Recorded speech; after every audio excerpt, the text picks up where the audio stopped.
예, 여러분 반갑습니다. 2달 만입니다.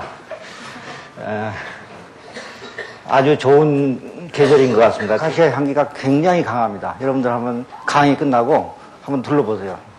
저기 수성관 올라가는 길도 아카시아 향기가 아주 너무 아주 강렬해서 지금 취해가지고 아직도 지금 어리버리 하는데 이해를 해주시고, 아침에 그 금잔디 광장에 가보니까 새로운 UI 발표하면서 학생들한테 뭐 이 쪽지 이 포스트잇으로 뭐 붙여놓은 그게 있는데 재밌는 걸 봤어요.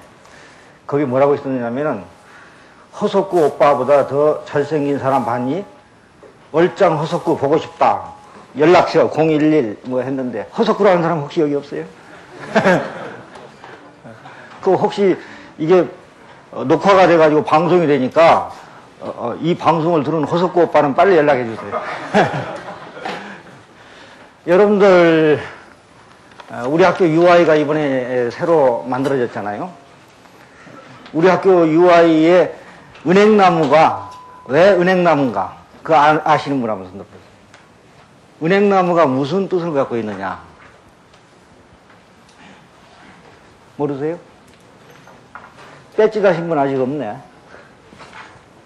우리가 은행나무 UI를 새로, 물론 그 전부터 은행나무였지만은 왜 우리 대학도 은행나무를 교목으로 하고 있습니다. 중국의 북경대학도 은행나무고 일본의 제일 오래된 동경대학도 은행나무다 이거죠. 그 우리가 상식적으로 알고 있어야 되는데 강의 들어가기 전에 제가 그걸 좀 설명을 드리겠습니다. 이 은행나무는 원래 이 공자께서 이제 제자들을 가르칠 때 그 은행나무 밑에서 행단이라고 그러죠. 행단. 은행나무 밑에서 이제 강의를 했다. 네, 그런 얘기가 나옵니다. 그런데 제가 그 은행나무에 대해서 조사를 해봤어요. 근데 3가지 뜻이 있습니다. 3가지. 첫째, 은행나무는 굉장히 강인한 생명력을 갖고 있습니다. 그러니까 2억 년 전에 생물로서 지금까지 살아남은 건 유일하게 은행나무랍니다. 살아있는 화석이다. 그만큼 은행나무의 생명력이 대단히 강하다. 그래서 이 은행나무처럼 우리 국가도 영원한 생명력을 갖춰야 된다. 그것이 바로 뭐냐? 교육이다, 사람이다, 인재다, 막 그런 뜻이 아니겠느냐.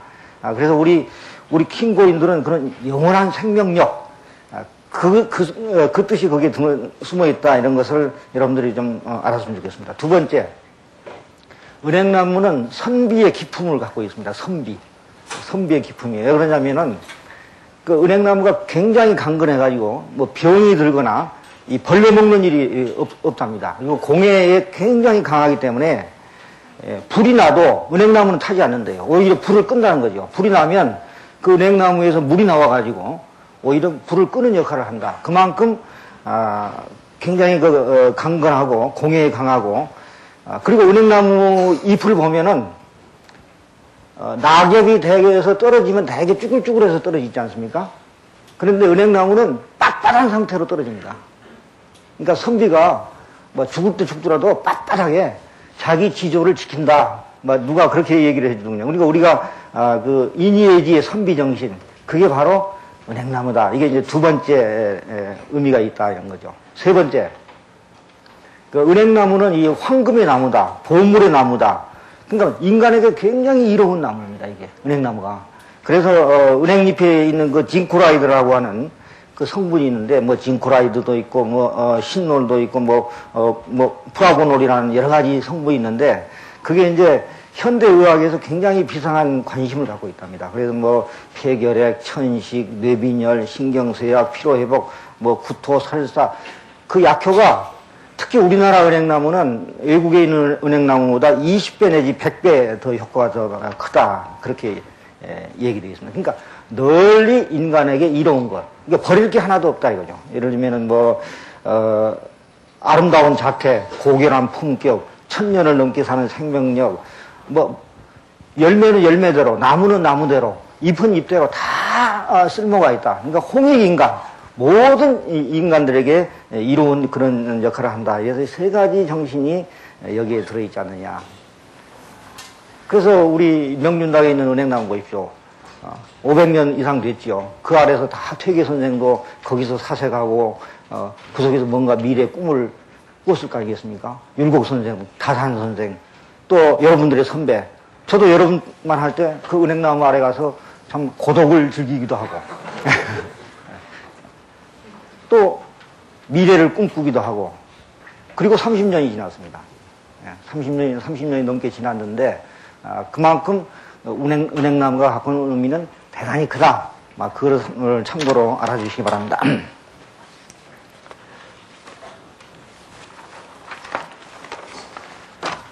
요즘 제가 신문에 보니까요, 세상이 변화되는데 정말 엄청나게 변화합니다. 엄청나게 변화하는데 무슨 뉴스를 봤냐면은 여러분들도 보셨을 거예요. 핸드폰으로 이제 다 되죠. 그 핸드폰 안에 심지어는 음주 측정하는 그 뉴스 보셨죠? 네. 앞으로는 이 건강진단도 자동으로 핸드폰 가지고 다니면 될 거예요. 내 건강 상태를 의사한테 병원에 직접 이게 자동으로 연결되는 그런 게 나올 겁니다. 배터리가 10년 이상 가는 배터리가 개발이 됐다. 그 뉴스 봤습니까? 10년 이상 가는 배터리가 개발이 됐어요. 더 놀라운 거는 미국에서 요즘 논란이 일어나고 있는데 사냥을 하는데 인터넷으로 사냥을 하는 겁니다. 어떻게 하느냐? 예를 들면 어느 숲속에다가 총을 설치를 해놓죠. 총을 설치를 해놓고 거기에 이제 통신이 시설이 연결이 됐겠죠. 인터넷처럼 무선으로. 그래가지고 집 안에 앉아서 그 총 사정거리 안에 표적이 들어오면 클릭하면 바로 사냥을 하는 겁니다. 어떻습니까? 저는요 그것 보고 이 세상이 앞으로 어떻게 변할 거냐. 그 사람도 사냥할 수 있잖아요. 상상을 하면 그렇죠. 그렇게 엄청나게 변화하고 있는 게 우리 현실입니다. 여러분들 기업이 왜 강하냐? 지금까지 제가 사실은 이 시간이 마지막 시간으로 이제 하려고 했는데 스케줄상 이제 중간에 들어왔습니다만은 기업이 왜 강합니까? 여러분들 지금까지 CEO 특강 쭉 들어오면서 기업에 대해서 굉장히 많이 들었죠. 기업이 왜 그러면 결론적으로 기업은 왜 강한 것인가? 왜 강하다고 생각하십니까? 아니, 그동안 몇 주 동안 공부를 했는데, 기업이 왜 강하느냐? 기업은 망하기 때문에 강한 겁니다. 아시겠습니까? 기업은 망하기 때문에 강한 거예요. 기업의 평균 수명이 보통 30년이라고 합니다. 그러니까 기업이 영원한 게 아니에요. 기업을 망한다 이거죠. 망하기 때문에 안 망하려고 발버둥 치기 때문에 강한 겁니다. 우리가 40년 전에 100대 기업, 우리나라 40년 전에 100대 기업이 지금 살아남은 게 몇 개 있느냐? 12개 있습니다. 12개. 오늘 아침에 신문에 보니까 IT 업계의 대부, 선보컴퓨터 망했습니다. 법정관리 들어갔어요. 한 25년 됐을 겁니다. 선보컴퓨터도 25년 이상 못 버틴 거예요. 그 기업은 망하기 때문에 강하다. 저는 역설적으로 그렇게 말하고 싶습니다. 예를 들면은 기업이 안 망하는 나라가 있어요. 소련이 기업이 안 망해요. 소련에서는 기업이 안 망하는데 어떻게 됐습니까? 나라가 망해버린 거예요. 결국은 기업은 망하기 때문에 끊임없이 위기의식을 갖고 끊임없이 새로운 변화를 추구하고 끊임없이 새로운 것을 창조해 나가는 노력, 바로 그게 기업입니다. 제가 첫 시간에 무슨 얘기를 했느냐, 여러분들 기억나시죠? 끓는 물 속에 개구리 기억나시죠? 그러니까 끓는 물 속에 개구리처럼 무사 아니라면 죽는다 이거예요. 항상 위기의식을 느끼고 뭔가 새로운 변화를 시도를 하고 이렇게 해야 발전하는 것이지, 그게 바로 경쟁입니다. 그러한 경쟁이 없다면 그 사회, 그 기업, 그 나라 망하게 된다는 것이죠. 우리는 경쟁하면 되게 싫어해요. 경쟁. 평등이 좋지 무슨 경쟁이냐. 그렇게 많이 얘기를 합니다만은, 실제로 기업은 그 경쟁이 있기 때문에 강한 것이다. 이렇게 생각을 합니다. 제 결론을 이제 여러분들이 잘 그 의미를 새겨보시고, 오늘 제가 이제 본격적으로 마지막 강의를 드린 내용은 대단히 중요합니다. 오늘은 이제 본론으로, 그러면 기업이 바로 사람인데, 삼성이 어떻게 사람을 뽑고, 어떤 기준으로, 구체적으로, 오늘 아주 구체적으로 제가 공개를 하겠습니다. 그리고 어떻게 사람을 양성을 하고, 인재를 어떻게 양성을 했느냐. 그 다음에 어떻게 변화를 하는데 내가 어떻게 변할 것인가. 자기 혁신에 관한 게 특히 뒷부분은 대단히 중요합니다. 그러니까 끝까지 잘 들어주시기 바랍니다.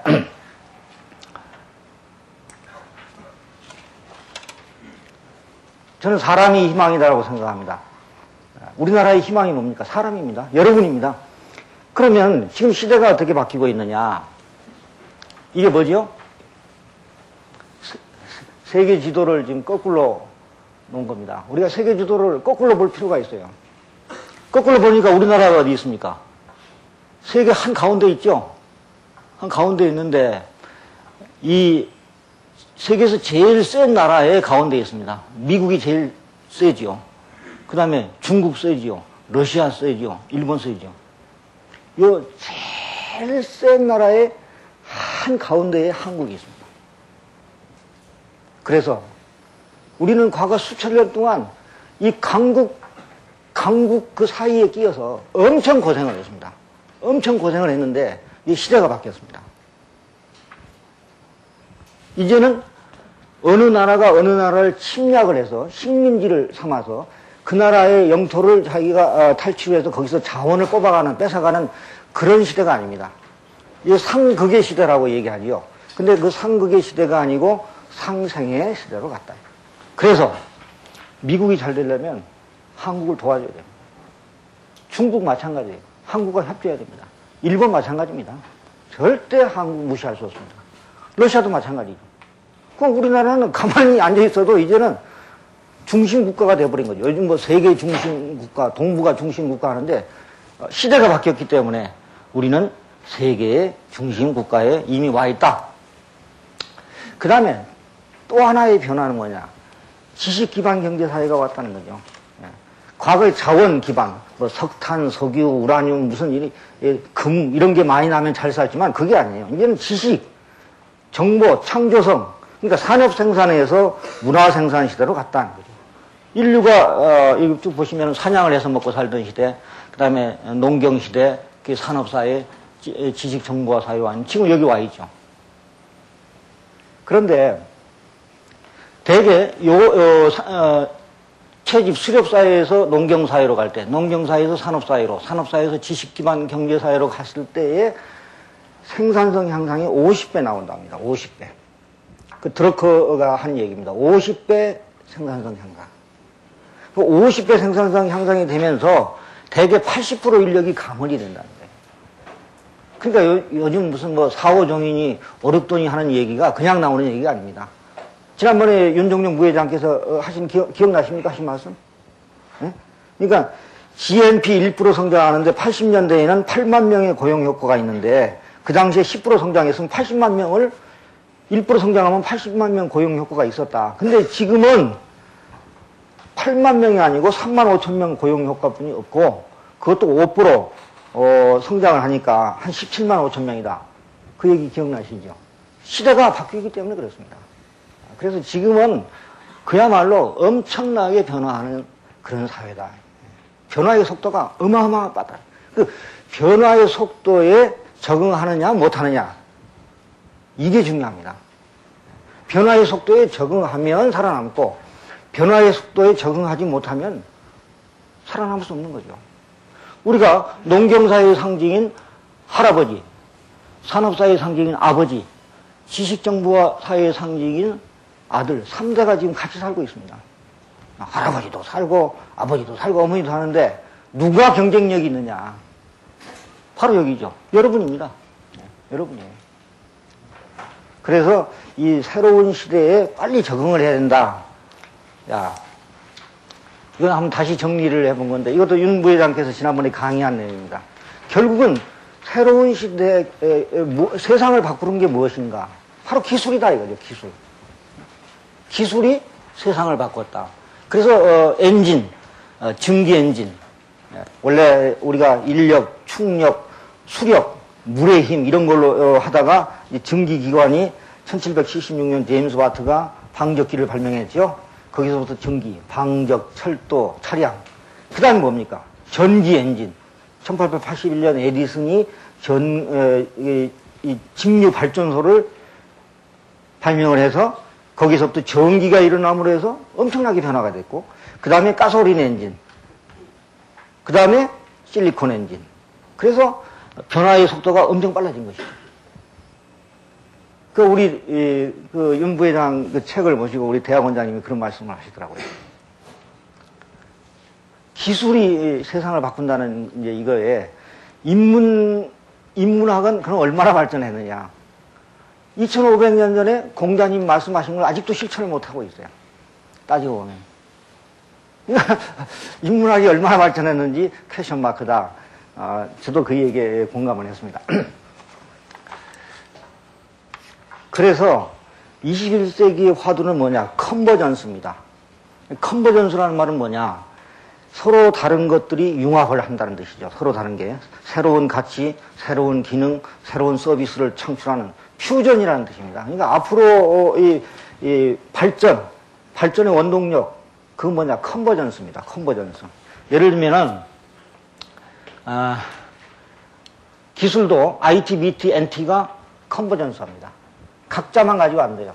다 이게 컨버전스 되는 거고, 그 다음에 산업도 마찬가지죠. 금융도 옛날에는 은행 따로, 증권 따로, 보험 따로, 보험도 생명보험 따로, 또는 손해보험 따로. 근데 그게 아니에요. 합쳐지는 거죠. 원스톱 서비스가 되는 거죠. 그 금융이 컨버전스 됩니다. 정보통신도 통신과 방송이 하나가 됩니다. 컨버전스 되는 거죠. 또 에너지도 전력, 가스, 석유 하나가 됩니다. 운수도 마찬가지. 또 자본도 산업자본과 금융자본이 컨버전스 됩니다. 문화예술도 다 컨버전스 됩니다. 영화, 음악, 미술, 방송 모든 게 소위 말하면 우리나라식으로 말하면 비빔밥. 비빔밥 문화. 거기에서 시너지가 나온다. 그런 얘기죠. 그러니까 우리 대학도 마찬가지입니다. 나중에 또 얘기가 나오겠지만은 어떤 학과 하나만 가지고 안 되는 거예요. 어느 학문 하나만 가지고 안 되는 거죠. 컨버전스를 해야 된다. 결국 뭐냐? 혼자 해서는 안 된다. 새로운 다른 것을 받아들여서 거기에서 새로운 가치가 창출되는 것이다. 이게 이제 큰 화두가 되겠습니다. 그 다음에 두뇌 전쟁, 인재 전쟁의 시대입니다. 이제는 그야말로 우리나라 걱정할 거 없습니다. 우리가 땅이 좁다. 땅이 좁은 게 뭐가 걱정입니까? 전 세계 어디 가서든지 기업을 할 수가 있습니다.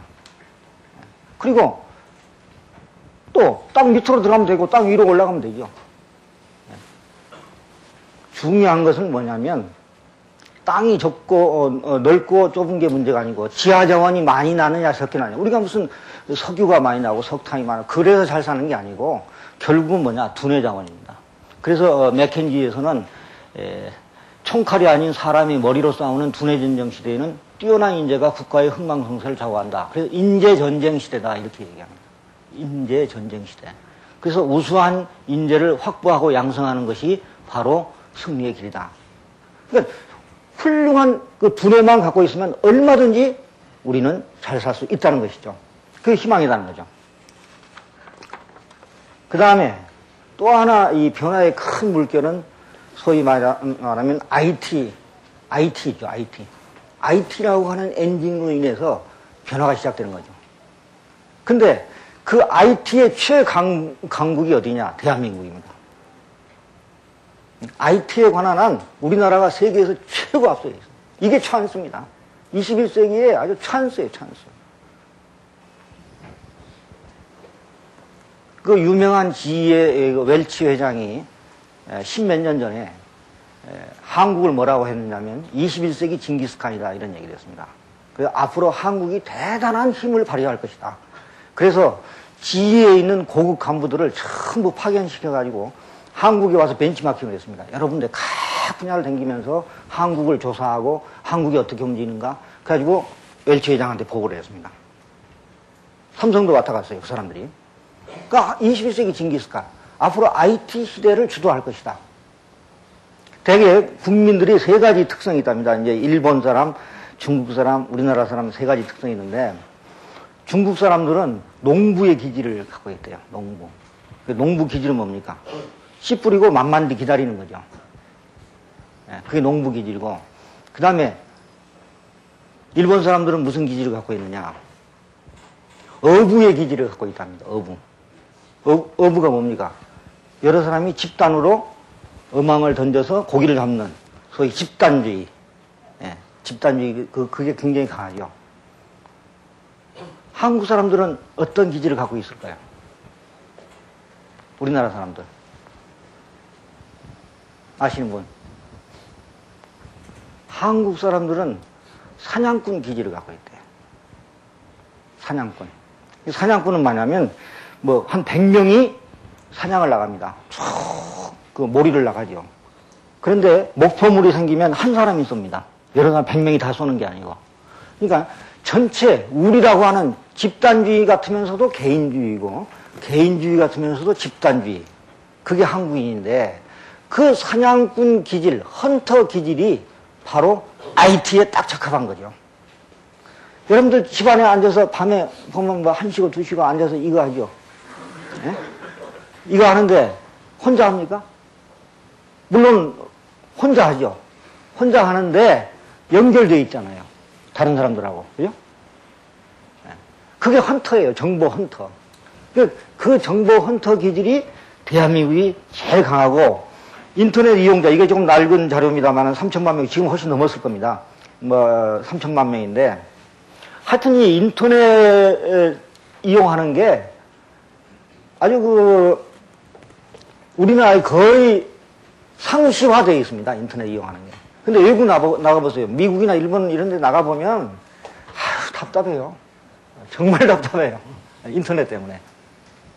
우리나라 사람들이요, 여기 인터넷에 들어가가지고 하루에 고스톱 치는 사람이 185만 명이에요.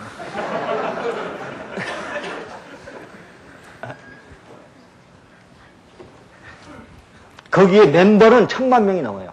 고스톱 멤버들이. 그리고 세계 프로게이머가 있는데 250명의 프로게이머가 있는데 79개 리그가 있다고 그렇게 알고 있습니다. 근데 세계 탑 10 중에 몇백 명은 한국 사람이에요. 그러니까 이게 대단한 타고난 기질을 갖고 있다, 인터넷에. 그리고 이동통신 이용자가 3,300만 명이다. 이번에 이기태사랑 와서 핸드폰 정보통신 얘기하고 또 많이 얘기했잖아요. 우리나라가 이 이동통신의 세계 최강 국가예요. 그 왜 그러느냐? 이 사냥꾼이 사냥을 하는데 핸드폰을 갖고 다녀야 된다 이거죠. 길을 잃어버려도 연락을 해야 되니까. 항상 네트워킹을, 우리 잠재의식 속에 그게 있다 이거죠. 그래서 이동통신 이용자 3,300만 명. 그 다음에 초고속 인터넷 보급률, 물론 세계 1위죠. 얼마나 빠릅니까? 굉장히 빠르죠. 미국 같은 데 가면 한참 기다려야 됩니다. 클릭하고 나서 한참 기다려야 되는데 우리는 너무너무 정말, 잘 돼 있죠. 그리고 IT 생산 비중이 GDP의 15%, 수출 30%. 그리고 2007년도에 400조 생산을 목표로 한다. 다음 학기에요. 정보통신부 장관을 제가 초대를 했습니다. 그래가지고 진대재 장관께서 삼성 CEO 특강에 오실 건데 아마 이런 얘기 아주 실감나게 아마 전해주지 않겠나 생각을 합니다.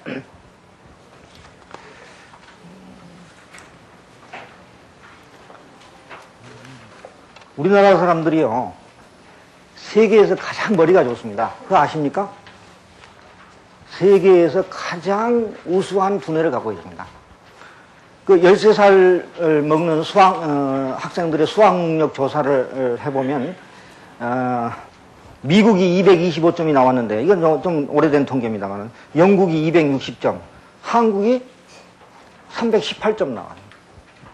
대단히 머리가 좋습니다. IQ가 제일 좋아요, 우리나라 사람들이. 굉장히 머리가 좋고, 머리가 몸 중에서 차지하는 비중이 제일 커요. 아, 네, 의사들한테 물어보면 그렇대요. 그러니까 우리는 옆에 한번 보세요. 옆에 다시 한번 보시라고. 머리가 얼마나 큰지. 전체 중에. 외국 사람들이 보면 한국 사람들이 전부 대갈보로 보이는 거죠. 머리가 커요. 굉장히 머리가 좋다. 그 머리가 아주 대단히 훌륭한 그런 민족입니다. 그러니까 조선시대의 최첨단 과학국가였습니다. 이게 과학사가들이 하는 얘기입니다. 예를 들면 금속활자 760년 전에 금속활자 세계 혁명입니다. 이 금속활자 만들어내는 게. 첨성대 1360년 전에 우리가 천문 우주 과학을 했어요. 거북선, 추구기 그 200년 앞섰습니다. 세종대왕 때 쓰던 양력이 지금 우리가 쓰는 양력하고 1년에 딱 2초 차이 납니다. 2초. 그만큼 훌륭했습니다. 그 당시에 쓰던 그 수학 교과서가 구장산술이라는 수학 교과서죠. 그게 이제 일본으로 내려갔는데 그 구장산술이라는 수학 교과서에 보면 요즘 말하면 사인, 코사인, 탄젠트, 파이는 3.14159까지 나와요. 그 파이라고는 표현 안 하고 비율이라고 합니다. 비밀할 때 비자, 비율. 한글 있지 않습니까? 이 한글이 세계에서 가장 완벽하고 가장 우수한 문자입니다. 우리나라가 IT 강국이 된 이유가 세종대왕 때문입니다. IT 강국. 왜냐? 여러분들이 이거 글자를 조립할 때, 휴대전화 가지고 글자 조립할 때, 한글을 5초 걸리면은 중국어나 일본어는 얼마 걸리냐? 35초 걸린대요. 7배. 그러니까 우리가 문서 작성하는데 1시간 걸릴 거 중국이나 일본 애들은 7시간 걸립니다. 왜냐? 우리는 간편하잖아요. 이렇게 글자 만드는 게 천지인 해가지고 조립만 하면 금방 되는데 이게 중국은 아니에요. 중국은 중국의 발음을 영어로 고쳐가지고 영어로 고치는 걸 다시 눌러서 그 비슷한 발음이 중국어가 나올 거 아닙니까? 그 중에서 하나를 클릭하는 겁니다. 일본도 마찬가지예요. 그러니까 게임이 안 되죠. 우리가 7배가 아니라 한 10배 이상 더 빠를 겁니다. 그게 세종대왕 덕분에 우리가 이 IT 강국이 되는 겁니다, 여러분들. 그거 아셔야 돼요. 한글은 26개의 자음과 모음으로 이루어지는데 8,800개의 소리를 표현한답니다. 근데 중국어는 몇 개 소리를 표현하느냐? 400개. 일본어는 300개를 표현합니다. 그러니까 얼마나 우리가 우수한 그러한 좋은 문자를 갖고 있느냐 이런 거죠, 한글. 그 다음에 신바람이에요, 신바람. 그 외국 사람들이 아주 불가사의하게 생각하는 게 한국 사람들의 그 신바람입니다. 걔들은 하나 더하기 하나는 둘인데 우리는 10만 나면 하나 더하기 하나가 100이 되고 1000이 돼요. 그게 신바람입니다. 이게 신바람. 이걸 살려야 되는데, 그래서 이제 예를 들면, 기와 기가 조합되어 나오는 폭발적 에너지다. 우리가 월드컵 4강 들어가는 거, 붉은 악마. 이게 다 신바람이거든요. 붉은 악마, 누가 오라고 오이라고 했습니까? 남녀노소 모여서 신이 나니까 그냥 흥이 나니까 이래 하는 거죠. 바로 그게 우리의 저력이다. 그래서 신바람이 나야 됩니다. 근데 신바람이 나야 되는데 이게 안 되는 거예요. 오그라진 거죠. 오그라졌어요. 딱 오그라져가지고 언제부터 조선조 중기 이후부터 오그라들기 시작을 해서 일제 30몇 년 동안 오그라지고 그 다음에 또 독재 정권에 오그라지고 이러다 보니까 이 오그라짐이 풀어야 됩니다. 풀어야 신이 난다. 풀어라, 이게 풀어. 그래, 풀어야 되는데 이게 안 풀어지기 때문에 어떻게 되느냐. 뒷다리 잡기 시작하죠. 남 불신하죠. 남 뒷다리 잡고 불신하고. 그러니까 배고픈 것은 참아도 배 아픈 건 못 참겠다. 이 발상이 여기서 나오는 겁니다. 그러면 안 되죠. 그걸 풀으면은 우리는 대단한 힘을 발휘할 수 있는 그러한 민족이다. 우리나라 민족이요, 1년 9개월, 그러니까 삼국시대부터 시작을 해서 조선왕조 말기까지 1년 9개월에 한 번씩 외침을 받았답니다. 1년 9개월에 한 번씩 외침을 받고, 국내 변란이 9개월에 한 번씩 나오고, 정치 사회적 변혁이 6개월에 한 번씩 있었다. 지금은 태평성대입니다. 옛날에 비하면. 끊임없이 침략을 당한 민족이에요. 그 중에서 살아남은 민족이에요. 그 중에서. 그게 바로 우리의 끈질기면인데, 그래서 그런 저력을 우리가 갖고 있다는 거죠. 그런데 문제는 뭐냐면, 우리가 머리가 나빠서 안 되는 건 없다. 저는 늘 얘기합니다. 사람이요, 이 지구상에서 가장 먼 데가 어디까지라는 얘기 들어봤습니까? 이 지구상에서 제일 먼 데가 어디겠습니까? 여기서 지금 어디가 제일 멀어요? 저기, 제일 먼데. 우리나라에서 제일 먼 데가 어딜까요? 잘 모르시겠어요? 그렇다 치고. 머리에서 가슴까지가 제일 멀대. 머리로는 아는데 가슴으로 느끼고 팔다리로 움직이는 그거는 10년, 20년 걸려요. 이론적으로는 아는데 실천하지 못하는 거. 그게 제일 먼 거예요. 그래서 우리는 우수한 두뇌에 신바람을 일으켜서 가슴으로 신나게 일할 수 있는, 그래야 우리가 성공한다. 그 말씀을 드리고 싶습니다. 자, 그러면 새로운 인재상 어떤 인재가 돼야 되냐? 뭐 여러분들 잘 아시죠? 우리 성균 킹고맨상입니다. 킹고맨상 하면 또 우리 여학생들이 뭐 남녀 차별한다고 하니까 그냥 킹고인상. 인이애지의 품성과 신원서판의 능력을 갖춘 교양인이 돼야 됩니다. 앞으로 여러분들은요, 인이애지, 우리 학교의 교시죠. 인이애지의 품성, 신원서판이라는 게 뭡니까? 몸으로 실천하는 능력입니다. 신. 언은 말하고 듣는 능력입니다. 서는 쓰고 읽는 능력입니다. 판은 판단하는 능력이 대단히 중요합니다. 이 기본을 갖춘 교양인, 창의적 사고와 도전 정신으로 디지털 시대에 새로운 가치를 창출할 수 있는 전문가가 되어야 됩니다. 앞으로. 여러분들 어느 분야든 앞으로 전문가 소리를 듣지 않으면, 전문가 소리를 듣지 않으면 직장에서 그렇게 오래 못 갑니다. 오래 못 가요. 예를 들면은 삼성에서 제가 30년 버티는 것도, 삼성에서 인사, 교육, 뭐 하면, 그 고인수. 뭐 하면 누구야? 딱 그 소리가 나오면 그나마 버티네요. 그렇지 않으면 그 누구나 할 수 있는 거, 그거 안 되죠. 그러니까 전문가가 돼야 돼요. 전문가가 되는데 창의적인 전문가가 돼야죠. 도전하는 전문가가 돼야 됩니다. 그 다음에 인류 사회에 공헌하는 글로벌 역량을 갖춘 리더가 돼야 됩니다. 여러분들 다 리더가 돼야 됩니다. 이 사회에 나가면 각 분야에 리더가 되는데, 리더 중에서도 두 가지가 있어요. 인류 사회에 해가 되는 리더가 있고, 인류 사회에 도움이 되는 리더가 있는데, 인류 사회에 도움이 되는 리더가 돼야죠. 인류 사회에 해가 되는 리더는 안 된다는 거죠. 이게 바로 우리의 새로운 인재상이고, 이게 바로 사회가 요구하는, 새로운 시대가 요구하는 인재상이다, 이렇게 생각합니다. 자, 그럼 이제 삼성 얘기를 지금부터 해드리겠습니다. 삼성. 이 그림은 지금 이 삼성을 창업하신 선대 이병철 회장이시고, 이분은 지금 이건희 회장이십니다. 이 사람 누구죠? 이거 되나?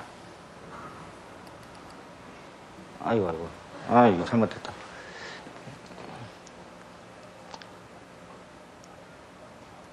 저는 삼성에 입사를 해가지고, 이제 금년에 30년이 됐습니다만은,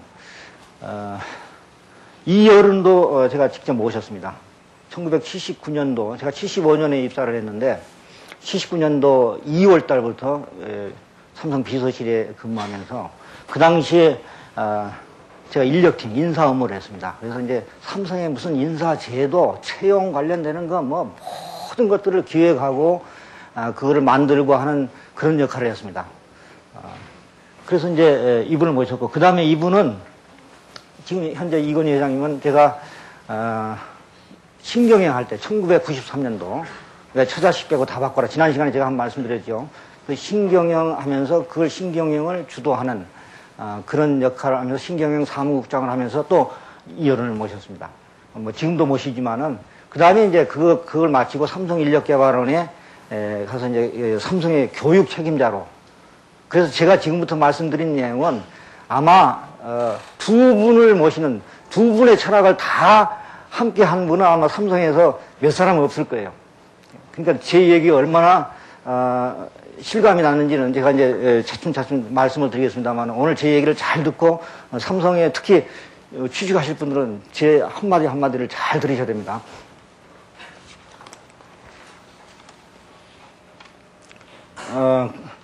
그룹의 현황입니다만은 뭐 이건 다 아시고 뭐 이건 다 아시죠. 종업원 수가 작년에 21만 2천 명인데 국내에 13만 5천 명이 있습니다. 그 중에 연구개발 인력이 2만 2,800명입니다. 연구개발 인력이. 석사가 14,000명이고 박사가 3,300명입니다. 그러니까 오늘 신문에 보니까 25명, 삼성전자는 25명당 한 명이 박사라고 그러더군요. 25명당. 그래서 박사 3,300명이면은 뭐 우리 학교 교수님들이 한 1,000명 되시잖아요. 1,000명보다도 3.3배 더 많은 거죠, 박사들이.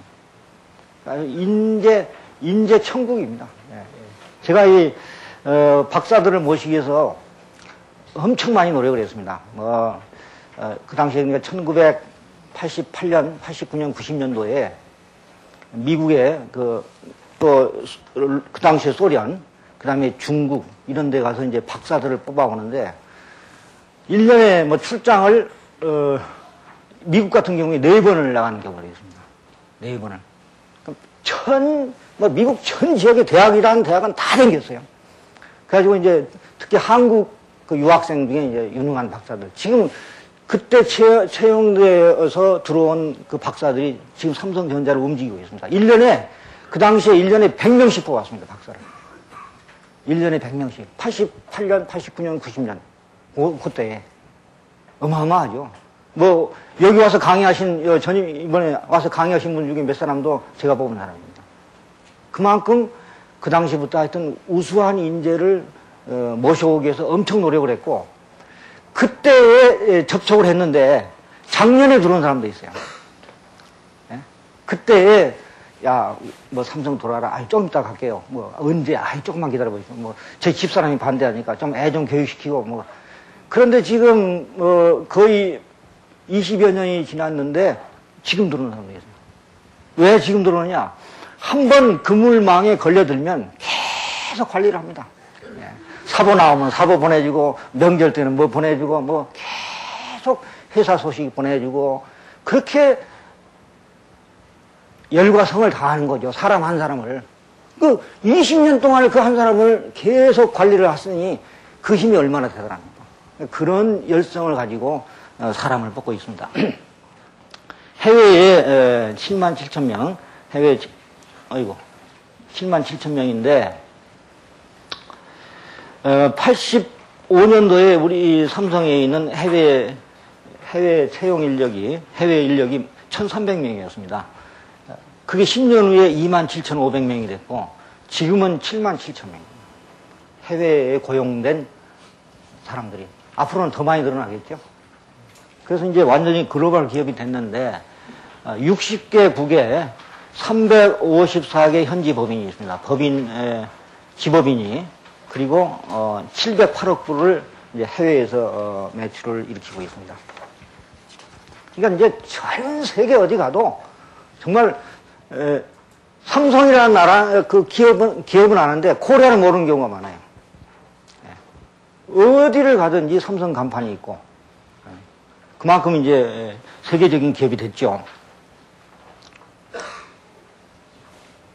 삼성은 이 인재 제일입니다. 뭐 선대 이병철 회장께서 창업을 할 때부터 인재 제일이다. 인재 제일.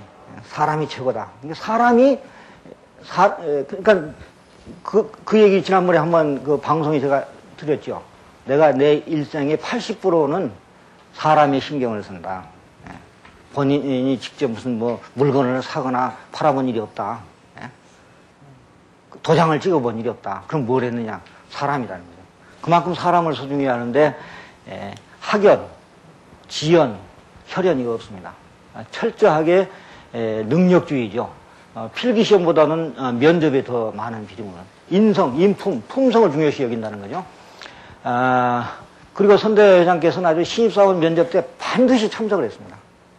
지금은 이제 너무 크니까 1년에 뭐 7,000명 뭐 이렇게 들어오는데 회장께서 직접 참석을 못하지만 그 당시만 해도 제가 입사할 때도 이병철 회장님한테 직접 면접을 받았습니다. 면접을 받는데 저 같은 경우는 면접을 받는데 무슨 얘기를 하다가 삼성물산 얘기가 나왔어요. 그래서 제가 반박을 했습니다. 그 삼성물산 그게 아닙니다. 그랬더니 아니 자네가 우리 회사 비밀을 어떻게 알아? 그러고 이제 면접위원하고 저하고 이제 한번 저희가 충돌이 됐어요. 근데 제가 삼성에 입사하기 위해서 그 당시에는 이제 장교로 군대가 있었으니까 신문을 열심히 봤어요. 그래가지고 신문에 삼성에 뭐 3점만 나오면 다 스크롤 해가지고 갔는데 그걸 호주머니에 넣고 왔어요. 그래가지고 순간적으로 제가 호주머니 딱 꺼내가지고 이거 보십시오. 이게 제 말이 뭐 틀렸습니까? 하고 하니까 이러면 됐다. 그래가지고 아마 제가 합격을 한 것 같아요. 그러니까 그만큼 면접을 대단히 중요시 여깁니다. 거기서 뭐 이병철 회장님이 뭐 C 옛날에는 갑을 병으로 평가를 했습니다. 그래가지고 병 나오면 안 되는 거죠. 갑을 받아야 됩니다. 그리고 이 세계 최고의 기업 연수원을 갖고 있습니다. 제가 여기 학교에 오기 전에 요 삼성인력개발원의 요 책임자로 있었습니다. 이 삼성의 연수원이 12개가 있습니다. 12개. 하루에 교육 가능 인원이 9,350명. 그 다음에 숙박 인원이 3,710명입니다. 아마 미국의 클라이슬러 그 회장이 한번 와가지고 삼성의 연수원을 보고 깜짝 놀랐어요. 그건 80년대 얘기입니다. 그리고 제가 있을 때 일본의 그 산요 회장님이 오셨습니다. 근데 산요가 어떤 회사냐? 삼성전자가 1969년도에 설립될 때 삼성전자에 기술이 있습니까? 뭐습니까? 아무것도 없죠. 근데 산요가 도와줬어요. 산요가 삼성을 도와줘서 그래가지고 이제 삼성전자가 태어난 겁니다. 고맙죠. 고마우니까 우리 이건희 회장님께서 그 회장님을 자가용 비행기를 보내가지고 모셨습니다. 모셔서 이제 그 감사한 마음으로 이제 저녁을 대접을 하고 이제 했는데 그 하기 전에 이제 우리 그럼 삼성에 교육하는 걸 한번 가서 보고 싶다. 그래서 이제 연수원에 그분이 오셨어요. 와가지고 이제 제가 브리핑을 해드리고 그래 했는데 오늘날 삼성전자하고 산요하고는 게임이 안 되죠. 뭐 완전히 뭐 몇십 배, 몇백 배 우리가 더 좋은 회사가 돼버렸습니다. 그런데 그때 따라온 그분 중에 뭐 회장님도 오시고 거기 사장도 오시고 했는데 알겠다. 우리가 진 이유를 알겠다. 우리가 진 이유를 알겠다. 그게 뭐냐? 삼성의 인재 양성, 교육. 그것 때문에 우리가 졌다. 그렇게 얘기하는 얘기를 제가 직접 들었습니다. 삼성의 인사 철학은 아까 말씀드린 철저하게 능력주의입니다. 학연, 지연, 혈연을 배제하고 아주 공정하게 평가를 합니다. 그리고 최고의 대우를 해줍니다. 최고의 대우를 해줍니다. 그 다음에 적재적소. 적성에 따라서 적재적소에 배치를 해서 그 그릇에 맞게 권한을 이양해준다. 그 다음에 신상필벌. 엄격해요. 삼성은 굉장히 엄격합니다. 굉장히 엄격하고 어떠한 경우도 부정, 특히 부정은 아무리 사소한 것도 용납이 안 됩니다. 그러니까 제가 신입사원 때부터 아주 머릿속에 박히도록 들어온 얘기는 뭐냐. 네가 회사 일 하는데 개인 돈 쓰지 마라. 왜 회사 일 하는데 개인 돈 쓰느냐. 개인 돈 쓰지 마라. 이게. 그리고 개인용으로 회사 돈 쓰지 마라. 단돈 1원이라도 개인용으로 회사 돈을 쓰면 안 된다. 이거예요. 그래서 만약에 그걸 어기면 예를 들면 해외에서 아주 유능한 박사를 모셔왔는데 그분이 부정을 했다. 이게. 큰 돈도 아니에요. 그럼 아깝잖아요. 그 아까운 그 훌륭한 머리가 대단히 훌륭한 박사를 모셔왔는데 부정했다고. 그러나 삼성은 자릅니다. 안 돼요. 어떠한 경우라도 안 돼요. 그런데 요즘 우리 이건희 회장께서 신상필상이다. 신상필상이다. 벌은 가급적이면 주지 말고, 잘해도 상을 주고, 잘못해도 상을 줘라. 그건 무슨 얘기냐면, 실패를 두려워하지 말고 하라. 이런 얘기예요, 실패를. 실패를 많이 하면, 그 실패를 많이 해서 그걸 기록으로 남긴 사람은 상을 줘라. 그러니까, 자기가 회사의 일을 위해서 열심히 했는데 실패를 했어요. 그래가지고 회사에 몇억, 몇십억, 몇백억 손해를 봤다. 그러면 그거 안 자릅니다. 안 잘라요. 회사 일을 위해서 열심히 한 거니까. 그래서 이제 신상필상이다. 이렇게 바꿨죠. 자, 이 디지털 시대의 인재상, 이걸 가만히 보면 이게 삼성에서 만든 자료인데, 우리 학교의 인재상하고 거의 비슷합니다. 예, 첫째, 인간미와 도덕성을 겸비한 인재. 예. 아까 인예지의 품성, 그게 인간미와 도덕성을 겸비한 인재죠. 원칙, 기본을 준수하고 정직하고 긍정적 사고, 건전한 가치관, 올바른 기업관, 책임감. 그 다음에 기본 인품이고 요구 능력은 창의적 사고와 도전 정신으로 미래를 개척해 나가는 인재. 이것도 아까 있었죠. 전문가, 우리 두 번째 나오는 끼가 있어야 돼요. 그래서 삼성은 끼 있는 사람을 또 따로 뽑아요. 끼, 개성, 유연한 사고, 풍부한 상상력, 도전 정신 이런 쪽을 굉장히 중요시하고 면접 때도 이걸 유심히 관찰합니다. 그 다음에 세계 시민으로서의 국제적 감각과 글로벌 역량을 갖춘 인재. 이제는 글로벌 시대이기 때문에 국제적인 감각이 없이는 아무것도 못하죠.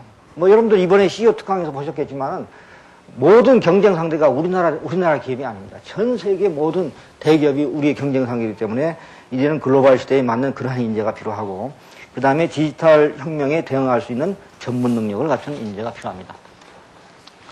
자, 신입사원 채용 절차. 삼성의 신입사원을 채용하는데, 대개 1단계, 2단계, 3단계, 4단계, 5단계가 있습니다. 뭐 복잡한데, 1단계는 서류 전형을 하죠. 서류 전형을 하는데 학점을 봅니다. 학점은 어느 정도 보느냐? 4.5 만점에서 3.0 이상이면 됩니다. 여러분들 3.0 이상만 되면 3.0이든 3.5든 4.5든 아무 관계가 없어요.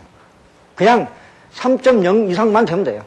그 다음부터는 중요한 게 아니고, 그 다음에 의학에 토익이나 토플 점수가 있으면 가점을 줍니다. 자격증이 있으면 가점을 줬죠. 그러니까 삼성의 시험을 보시려면은 3.0 이상만 따면 됩니다. 더 이상 열심히 공부할 거 없어요.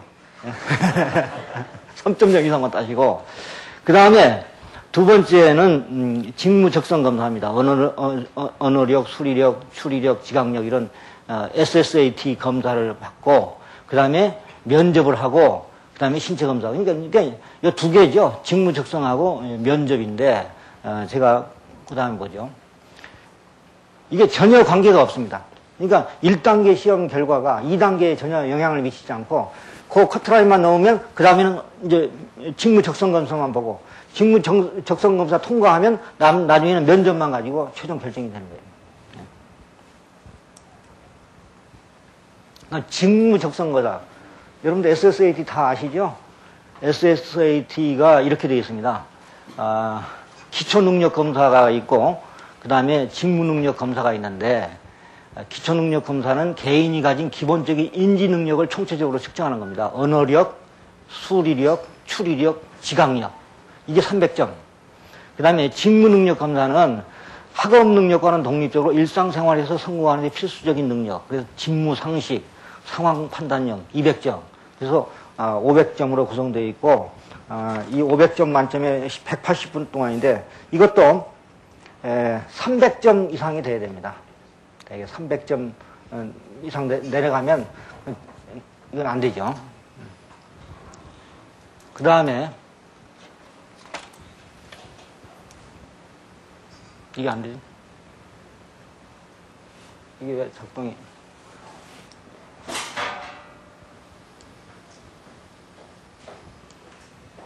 거꾸로 가는 이게 나와버려요.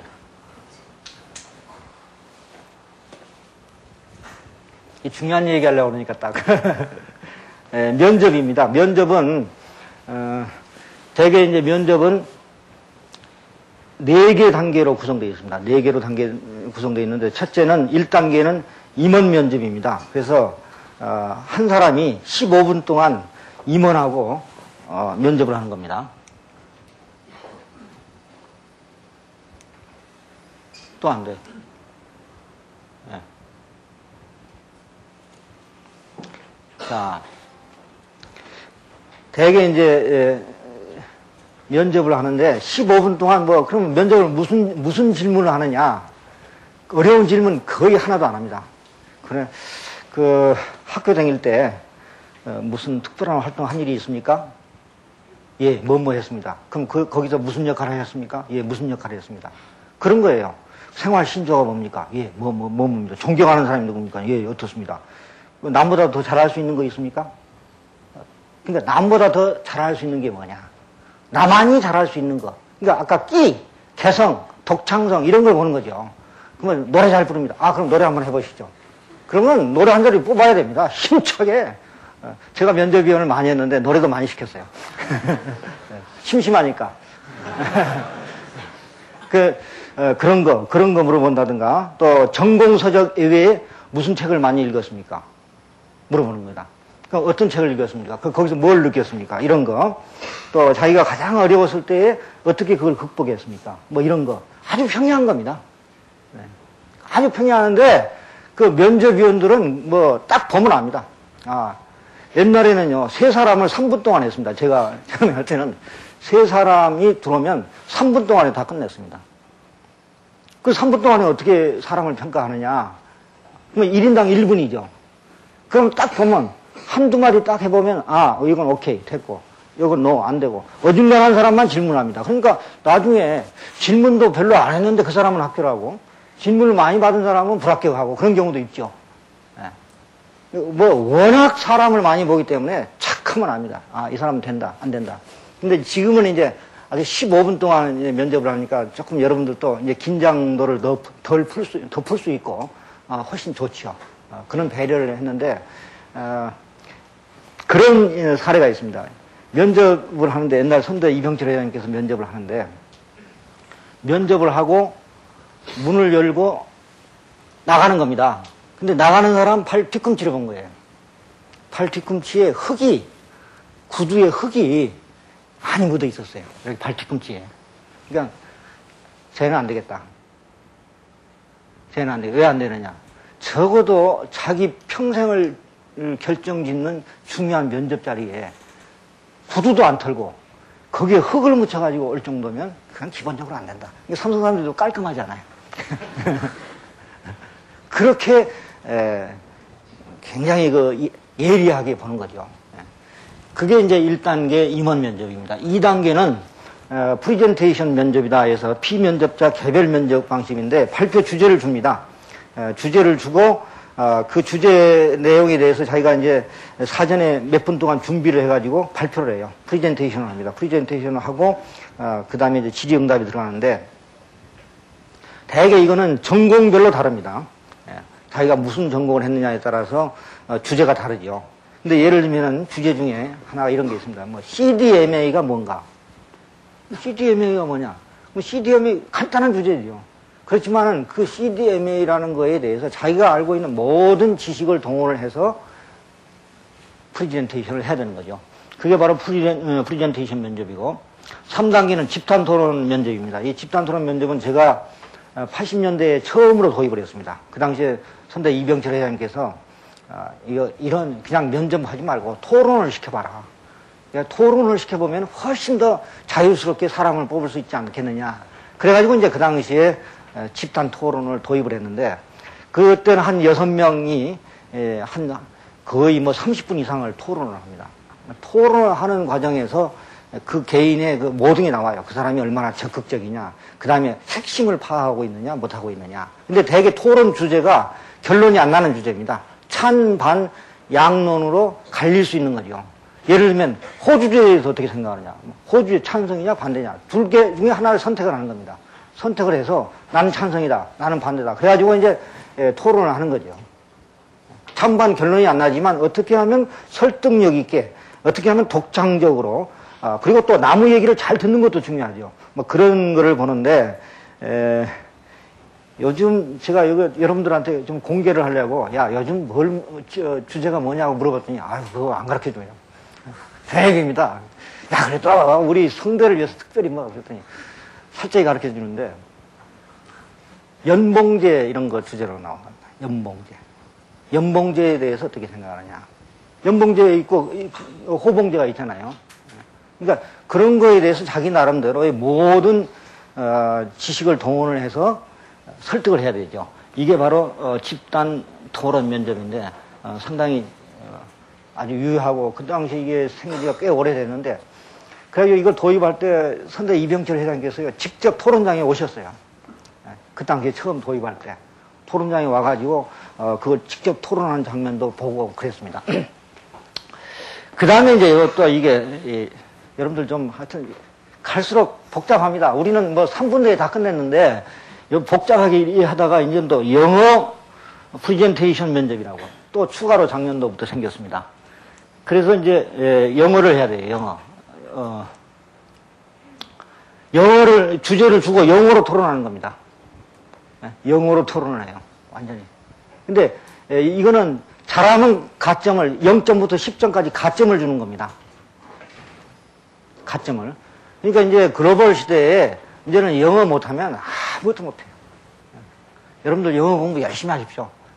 뭐, 이 삼성뿐만 아니라 어디서든지 이제는 영어는 필수이기 때문에 이제 영어를 가지고 여기에도 여기 심사위원들이 다 외국인들이 와서 합니다.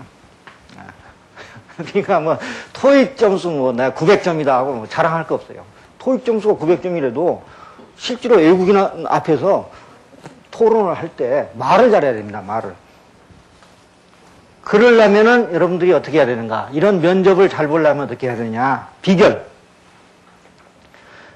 신문을 열심히 읽으십시오. 여러분들이 나는 신문이 살아있는 교과서라고 생각해요. 모든 건 신문 안에 다 들어 있습니다. 그러니까 평소에 신문을 열심히 읽어라. 특히 사설 같은 거. 그 신문을 읽더라도 그냥 읽지 말고 내 생각을 곁들여서 생각을 하라는 거죠. 판단을 하고. 그런 훈련을 매일매일 해야 됩니다. 매일매일. 매일매일 해야 되고, 그 다음에 책을 열심히 읽어라. 책 속에 다 들어있습니다. 근데 요즘 학생들 책을 안 읽어요. 여러분들 책 얼마나 읽습니까? 일주일에 책 몇 권 읽어요? 일주일? 아니야. 1년에 몇 권 읽어요? 우리 학교 도서관에 작년도에 책을 제일 많이 빌려본 사람을 뽑아봤어요.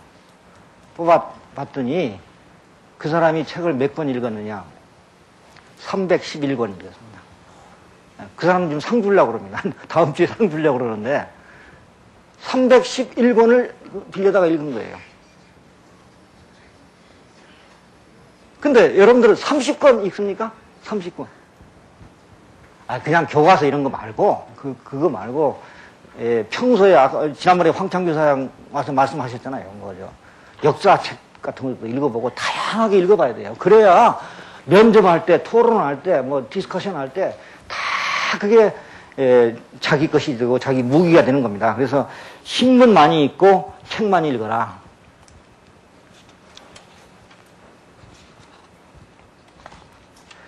자, 그 다음에 인재 양성에 대해서 말씀을 드리겠습니다. 넘어가죠. 이 삼성은요, 입사하는 순간부터 교육입니다. 신입사원 딱 들어오면 26박 27일간 완전히 인간을 개조시킵니다. 완전히, 제가 뭐 직접 그걸 이제 해봤으니까 얘기하는데요. 내가 왜 이러지? 내가 왜 이렇게 변하지? 내가 삼성 욕 엄청 많이 했는데, 근데 뭐 그냥 삼성 욕을 하는 그 친구가 어느 날 갑자기부터 삼성 칭찬으로 돌아가기 시작해가지고 이제 삼성의 거의 반 광신자를 만들어 놓습니다. 그 교육이에요. 그게 신입사원 교육이죠. 신입사원 교육이고, 그 다음에 과장이 되면 또 교육을 시킵니다. 과장이 되면. 그 다음에 차장이 되면 또 교육을 시킵니다. 부장이 되면 또 교육을 시켜요. 임원이 됐다고 교육 안 받으면 천만에 임원들도 교육을 시킵니다. 임원들도 매년 임원 되면요, 삼성 인력 개발에 와가지고 일주일 이상 열흘 교육을 받습니다. 무슨 유격 챌린지 코스도 하고 별거 다 합니다. 그리고 사장도 교육을 1년에 한 번씩 세미나를 합니다. 사장도. 그러니까 하여튼 신입사원에서부터 사장까지 철저하게 교육을 시키는 거예요. 우리나라에 그런 조직이 없을 겁니다. 그런데 그렇게 교육을 하기 때문에 힘이 나는 거죠. 그 다음에 리더. 앞으로 이 사람은 보니까 쓸만하다. 큰 제목으로 클 것 같다 하면 미리서 뽑아가지고 삼성 MBA 과정, 또 SLP 차과장 과정, SLP 임원 양성 과정. 그러니까 부장 중에서 임원이 될 소지가 있는 사람은 뽑아서 또 교육을 시킵니다. 또 SLP 고위 경영자 과정. 임원 중에서 앞으로 CEO가 될 만한 사람이다 하면 또 그 사람들을 교육을 시킵니다. 그 다음에 글로벌 전문 인력. 지역 전문가, 이따가 말씀드리겠습니다. 지역 전문가, 주재원 양성 과정, 법인장 양성 과정. 그 다음에 해외 현지 인력을 양성하는. 그러니까 해외 중국에 있는 우리 종업원들을 전부 불러다가 여기 교육을 시킵니다. 동남아에 있는 사람들을 불러다가 삼성 인력개발원에서 교육을 시킵니다. 그게 바로 현지인 인력 양성 과정이고, 외국인 교육은 영어, 일어, 중국어, 스페인어 이런 거를 한 석 달 동안을 집중적으로 교육을 시키는 게 외국인 교육 체계입니다. 하나하나 말씀드리죠. 이게 이제 신입사원 입문 교육입니다. 여기 신입사원 입문 교육하는 장면이죠. 여기 25박 26일이네요. 요즘 하루 줄었네요. 25박 26일. 보통 한 5천 명이 들어오는데, 여기서 아까 얘기했지만 여러 가지 교육을 시킵니다. 챌린지 코스 해가지고, 유격하는 거 있잖아요. 그런 거 지금, 천안에 있습니다. 천안 S1 연수원에. 남자, 여자 불문하고 다 합니다. 그런 거, MAT에서 한 20km 뛰는 거, 이런 거, 극기 훈련이죠. 그 다음에 무슨, 라마드 해가지고, 물건 가지고, 호주머니 돈 하나도 없이, 예를 들면 카세트하고, 시계하고, 삼성 거 물건 가지고, 가서 팔아가지고 밥 사먹고 와라. 못 팔면 쩔쩔 굶고 걸어와야 됩니다. 그런, 판매 훈련이라든가, 이런 재미있는 교육을 시키고 있습니다. 재밌어요. 아주 재밌어요. 그 다음에 이제 교육이 끝나면 25박 26일을 수차례 하는 거거든요. 그럼 이제 몇 개월 후에 그 다음 해 6월 달에 신입사원들 하계수련대회를 합니다. 그 하계수련대회에서 이제 5,000명, 6,000명, 7,000명이 같이 모여가지고 소위 말하면 동기들끼리 한번 그 모임을 하는데 이게 되게 대단합니다. 이제 회사별로. 한번 보여주시죠. 얼마만큼 대단한가 한번 보십시오.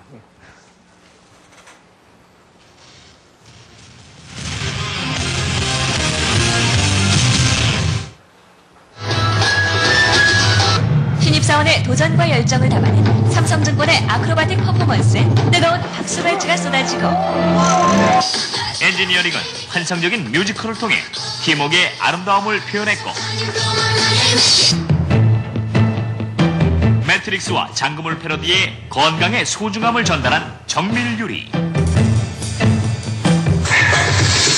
그리고 아크로바틱 무언극으로 조화로운 아름다움을 표현한 삼성카드는 새로운 차원의 감동을 불러일으켰다. 44기 동기들과 모든 선배 임직원이 하나 되어 외치는 젊은 그대의 함성.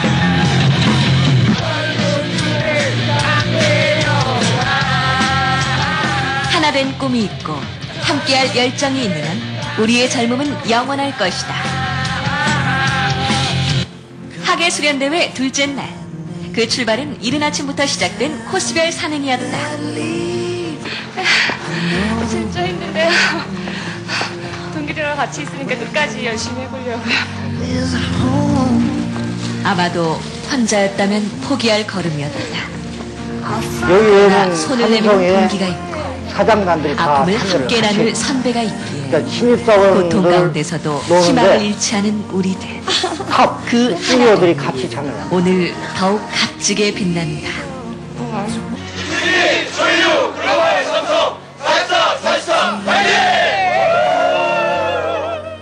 특별 응원전을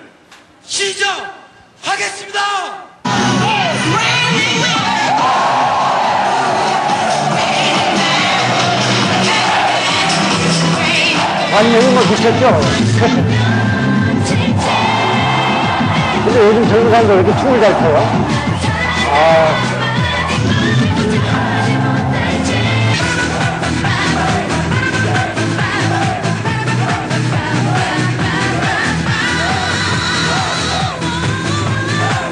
이게 보건 피니스에서 합니다.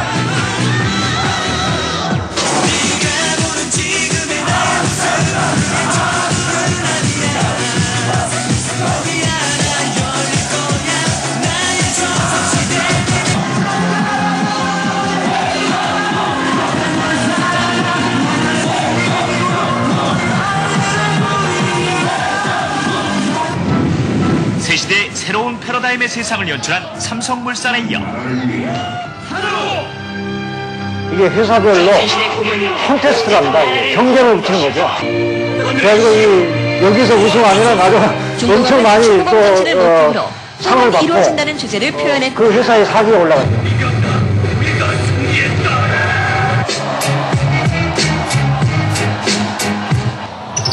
삼국지를 배경으로 휴대폰 세계 1위 달성의 의지를 표현한 정보통신의 삼성 천하 통일기. 그 이기재 사장이 자랑한 게 이겁니다. 자기들이 1등 했다는 거죠. 그리고 싱글 삼성과 시너지 정신을 되찾는 생명의 S를 찾아서가 대미를 장식했다.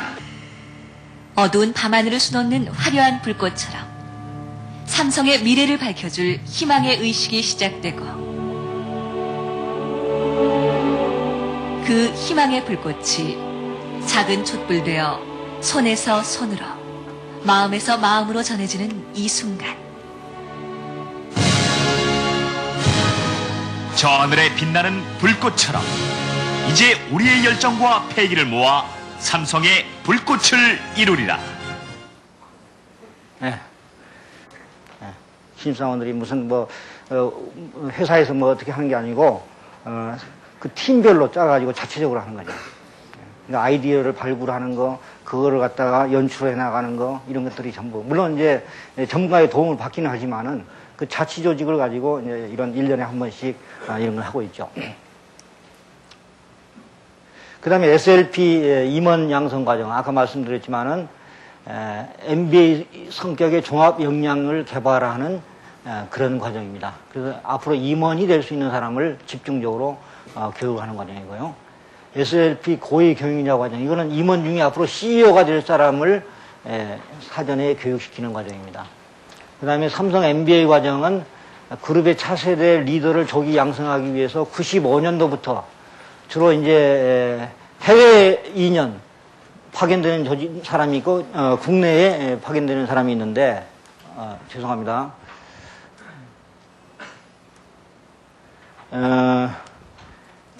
해외에는 142명이 이미 갔다 왔고 38명이 지금 가서 공부를 하고 있습니다. 국내는 276명. 우리 성대도 와 있습니다. 성대, 그 다음에 카이스트. 이 순서가 잘못됐죠. 여기 성대가 앞에 와야 되는데. 기양성 276명, 42명. 그래서 418명이 양성되고 80명. 그러니까 회사에서 돈을 대고 시간도 대고 월급 다 주고 MBA 보내는 겁니다. 회사에서. 그 다음에 해외 지역 전문가. 이게 아주 젊은 사람들한테 아주 인기 있는 프로그램입니다. 이 해외에 주재원을 10년을 갔다 와도 제대로 그 나라의 그 문화라든가 그 나라의 역사라든가 아니면 그 나라 국민을 이해한다든가 언어도 안 되는 사람들이 있어요. 안 되겠다 해가지고 지역 전문가를 보내자. 지역 전문가는 뭐냐? 1년 동안을 돈을 한 5만 불 정도 줍니다. 5만 불이면 요즘 뭐 환율이 좀 됐지만 한 5천만 원, 6천만 원 되죠. 5만 불을 들고 가서 마음대로 쓰라는 거예요. 이거 돌아다니면서 먹고 자고 공부하고 싶은 거 가고 방문하고 싶은 거 가서 방문하고 그냥 마음대로 해라. 마음대로 해라. 얼마나 좋습니까? 근데 가서 마음대로 하라고 해서 하루 종일 텔레비만 보고 앉아있을 수 없잖아요. 그러니까 이제 스케줄을 짜서 거기 가서 이제 지역의 구석구석을 다니는 겁니다.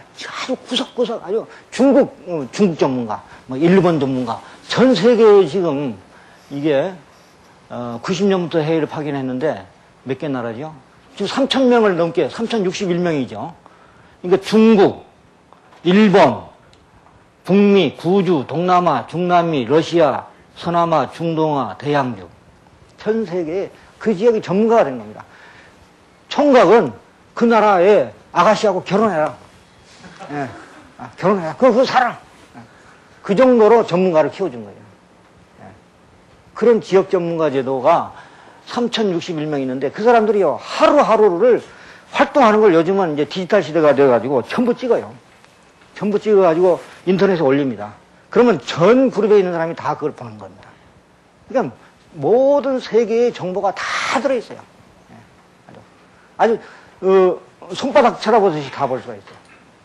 어느 지역, 어디, 어느 도시 하면 다 나와요. 거기는 뭐 학교는 뭐 어느 학교가 좋다. 이빨이 아프면 치과는 어느 병원이 좋다. 뭐 그런 것까지 다 나온다고. 그만큼 아주 철저하다. 이게 국정원도 이런 정보 없습니다. 세계적인.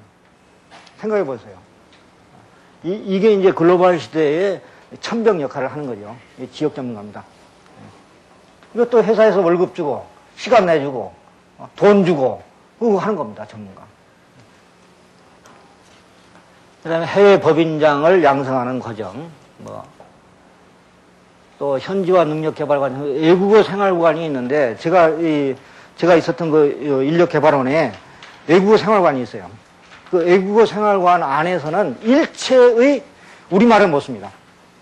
영어는 영어만 써야 됩니다. 10주 동안을 영어만 쓰는 거예요. 일본어 과정은 일본어만 쓰고 중국어 과정은 중국어만 씁니다. 만약에 우리말을 썼다, 발각이 됐다, 3번 발각되면 퇴교 조치를 시킵니다. 내보내요. 냉정합니다. 그래서 이 사람들은 아주 스트레스를 굉장히 많이 받죠. 그런데 꿈도 영어로 꾼다고 합니다. 꿈도. 꿈도 영어로 꾸는데, 여러분들이 뭐 해외에 어학연수 가지 않습니까? 해외 어학연수 1년 간 것보다 여기서 10주 집중적으로 교육받으면 그게 더 효과가 더 커요. 전원 다 외국인 교수들입니다, 여기 가르치는 분들이.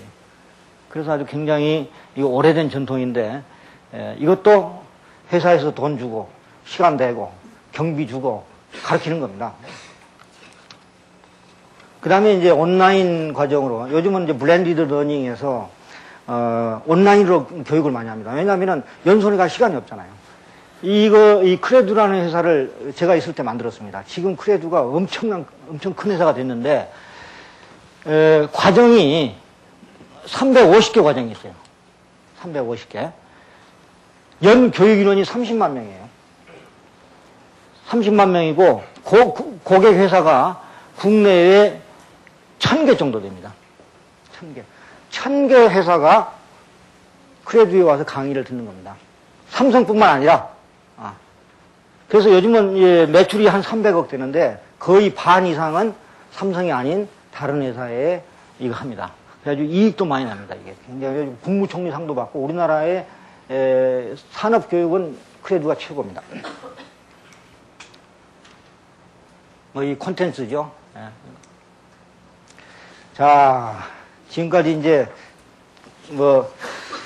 삼성의 여러 가지 채용, 인사제도, 교육, 이런 걸 말씀을 드렸습니다. 이제 지금부터 남은 시간, 이게 이제 중요합니다. 지금부터는 여러분들 개인들에게 어떻게 하면 자기 혁신에 관한 얘기를 좀, 여러분들에게 좀 들려드리고 싶어서 이 시간을 마련했습니다.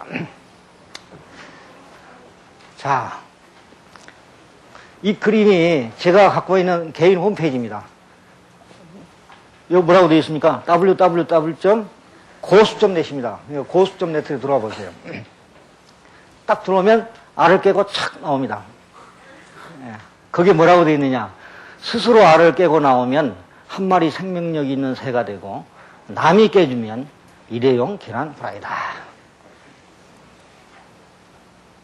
여러분들, 사람들은요, 누구나 다 보이지는 않지만은 알 속에 갇혀서 삽니다. 감옥이 있다고 그래요. 누가 그러는데, 사람이 감옥 속에 갇혀 사는데, 자기 도취의 감옥, 자기 도취의 감옥, 공주병, 왕자병, 다 이게 자기 도취의 감옥이죠.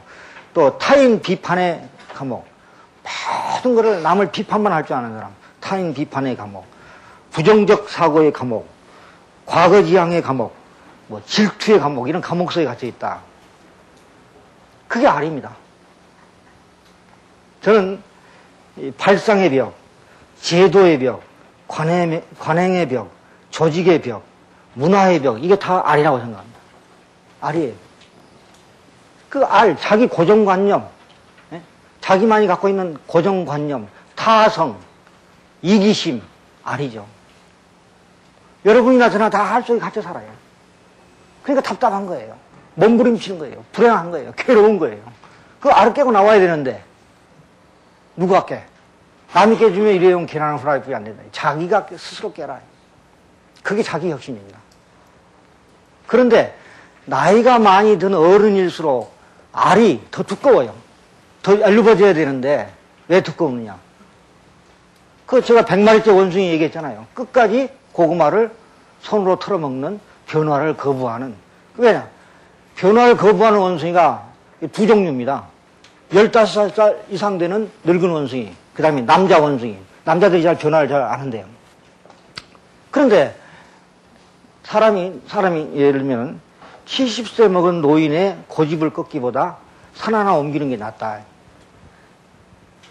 산은 불도저를 갖다 놓고 1000대, 2000대 갖다가 딜이 밀어붙이면 산 하나 옮길 수가 있습니다. 그런데 그분이 평생 갖고 있는 고정관념, 그거 깨기가 힘들다는 거죠. 그거를 못 깨기 때문에 변화가 안 되는 겁니다. 그걸 깨야 돼요. 그걸 깨는 것이 바로 자기 혁신이다. 그럼 자기 혁신을 어떻게 할 것인가? 그 비결을 지금부터 가르쳐 드리겠습니다. 자, 우선 우리가 패러다임을 바꾸자. 앞으로 시대의 패러다임은 뭔가? 20세기에 가장 위대한 리더가 누구냐면 징기스칸이라고 했죠. 타임지인가 어디서 발표를 했는데 요즘 그 징기스칸이 뜹니다. 징기스칸을 배워야 된다. 뭐 21세기 CEO 징기스칸, 무슨 징기스칸 전략, 뭐 징기스칸에 대한 책이 많이 나옵니다. 왜냐하면은 새로운 유목 이동 문명 시대가 된다는 거죠. 과거에 정착 문명, 성을 쌓고 사는 사회가 아니고 이제는 얼마나 그 이동이 자유스러워졌습니까? 글로벌 시대에 뭐 비행기 타면 어디든지 갈 수 있고 장벽이 없어져요. 시간의 장벽, 공간의 장벽, 이 장벽이 없어진 거죠. 그래서 노마디즘, 유목 이동 문명 시대 이렇게 얘기를 합니다. 근데 징기스칸의 무덤에 이런 말이 써 있답니다. 성을 쌓는 자는 망하고 길을 여는 자는 흥한다. 성을 쌓는 자는 망하고 길을 여는 자는 흥한다. 성을 쌓지 말아요. 성이라는 게 뭡니까? 자본의 성, 영토의 성, 이념의 성, 학벌의 성, 기득권의 성, 어떤 이익의 칸막이 안에 안주하는 겁니다. 그러면 망한다는 거죠. 그러면 망한다. 아까 이 컨버전스 시대인데 그 컨버전스 시대에 다른 거를 거부하게 되면은 망한다 이거죠. 항상 새로운 지식과 정보를 찾아서 이동을 해야 된다. 우리 학교도요, 우리 대학도 성을 쌓는 사회의 대표적인 사회입니다. 무슨 학과, 무슨 학과, 무슨 학과. 딱 성을 쌓고 교리를 안 해요. 그러면 안 된다는 거죠. 그래서 우리 학교의 금년도의 방침이 뭐냐. 컨버전스입니다. 컨버전스. 세 번째 나오는 게 교육의 컨버전스예요. 컨버전스를 해야 되는 거거든요. 그래서 옛날에는 큰 것이 작은 것을 지배하는 사회, 빠른 것이 느린 것을 지배하는 사회. 군왕이 전쟁터에서 맨 뒤에 섰습니다. 지배하는 사람, 장자, 상속, 상명하복. 그렇지만 이제는 리더가 소위 말하면 징기스칸은 전쟁터에서 맨 앞에서, 리더는 맨 앞에 살아야 돼요. 맨 앞에서 본인이 솔선수범해야지 뒤에 서면 안 된다는 거죠. 그게 바로 리더십입니다. 과거에는 증산이 최고였지만 이제는 스피드가 최고입니다. 히딩크가 왜 성공했습니까? 축구에. 스피드예요. 한국 축구의 고질적인 게 뭐냐? 스피드. 앞으로 스피드가 경쟁력이다. 아마 지난번 시기어 특강에 이 스피드 얘기 굉장히 많이 들었죠. 스피드가 경쟁력이다. 장기, 체스 방식에서 바둑식으로 구성원 모두가 총력전을 벌여야 된다. 유계질서 중심에서 이질성을 수용하는 그러한 조직으로 가는 겁니다. 그래서 우리 대학도 발전하려면 아까 말씀드리지만은 성을 쌓지 말고 길을 열어야 된다. 예를 들면 유동학부 혼자 가지고 안 돼요. 유동학부는 예술학부하고 만나야 됩니다. 예. 또 예술학부는 예술학부 하나만 갖고 안 돼요. 신문방송하고 합쳐야 돼요. 또 인문학부, 소위 말하면 어문학부나 인문학부, 요즘은 이제 문과대학으로 합쳤습니다만은 그 사회과학하고 만나야 됩니다. 사회과학이 공학하고 만나야 돼요. 예. 그다음에 생활과학, 정보통신공학하고 만나야 돼요. 경제학이 기계공학하고 만나는 겁니다. 경영학만 가지고 안 돼요. 경영학하고 뭐 예술 뭐 다 같이 만나야 된다. 생명공학, 약학, 스포츠공학, 의학 모여야 새로운 것이 나오는 것이다. 그러니까 성을 쌓지 말자. 이게 아주 중요한 메시지다. 이렇게 봅니다. 그 다음에 또 하나의 패러다임이 바로 상생입니다. 보스홀 사고방식을 갖자. 이런 얘기입니다. 지난번에 태풍 매미 기억나시죠? 매미 있고 또 뭐가 있었죠? 태풍 불었죠. 엄청 많은 큰 태풍이 부는데 예를 들면 그런 상황이었습니다. 태풍이 어마어마하게 몰아치는 밤에 도시의 불은 다 꺼졌습니다. 불이 다 꺼졌는데 어떤 사람이 차를 몰고 가는 겁니다. 차를 몰고 가는데 세 사람이 구조를 기다리고 있었어요. 세 사람이 지금 어느 회사 면접시험 문제입니다. 세 사람이 구조를 기다리고 있는데 첫 번째 죽어가는 할머니가 구조를 기다리고 있고 그 옆에 내 생명을 구해준 의사 선생이 옆에 있더라. 그 옆에 그 사람이 남자인데 아주 아리따운 아가씨가 있는데 정말 내 평생에 지금 저걸 놓치면 평생 후회할 것 같다. 근데 내가 구해줄 수 있는 자리는 한 자리뿐이 없어요. 누구를 구해줄 것인가. 이게 어느 회사 입사 시험 문제입니다. 면접 시험 문제. 할머니냐, 은인이냐, 배우자 감이냐. 여러분들 정답 아세요? 이게 하도 내가 써먹어가지고 이제 할머니를 구해준다. 그것도 맞지요. 할머니는. 할머니는 어차피 돌아가실 텐데 뭐. 근데 되게 손을 들어보라면 아가씨가 제일 많이 나와요. 근데 그때 대답했던 사람은 어떻게 얘기를 했느냐. 예, 제가 자동차 키를 의사 선생님한테 드리겠습니다. 그리고 할머니를 모시고 병원에 가게 하겠습니다. 나도 젊고 저 아가씨도 젊다. 우리는 얼마든지 살 수 있다. 그렇게 말하는 사람이 합격을 했답니다. 이 얘기는 굉장히 의미가 깊습니다. 여러분들은. 우리는 항상 정답은 셋 중에 하나 있다, 넷 중에 하나 있다, 이렇게 교육을 받았어요. 그렇죠?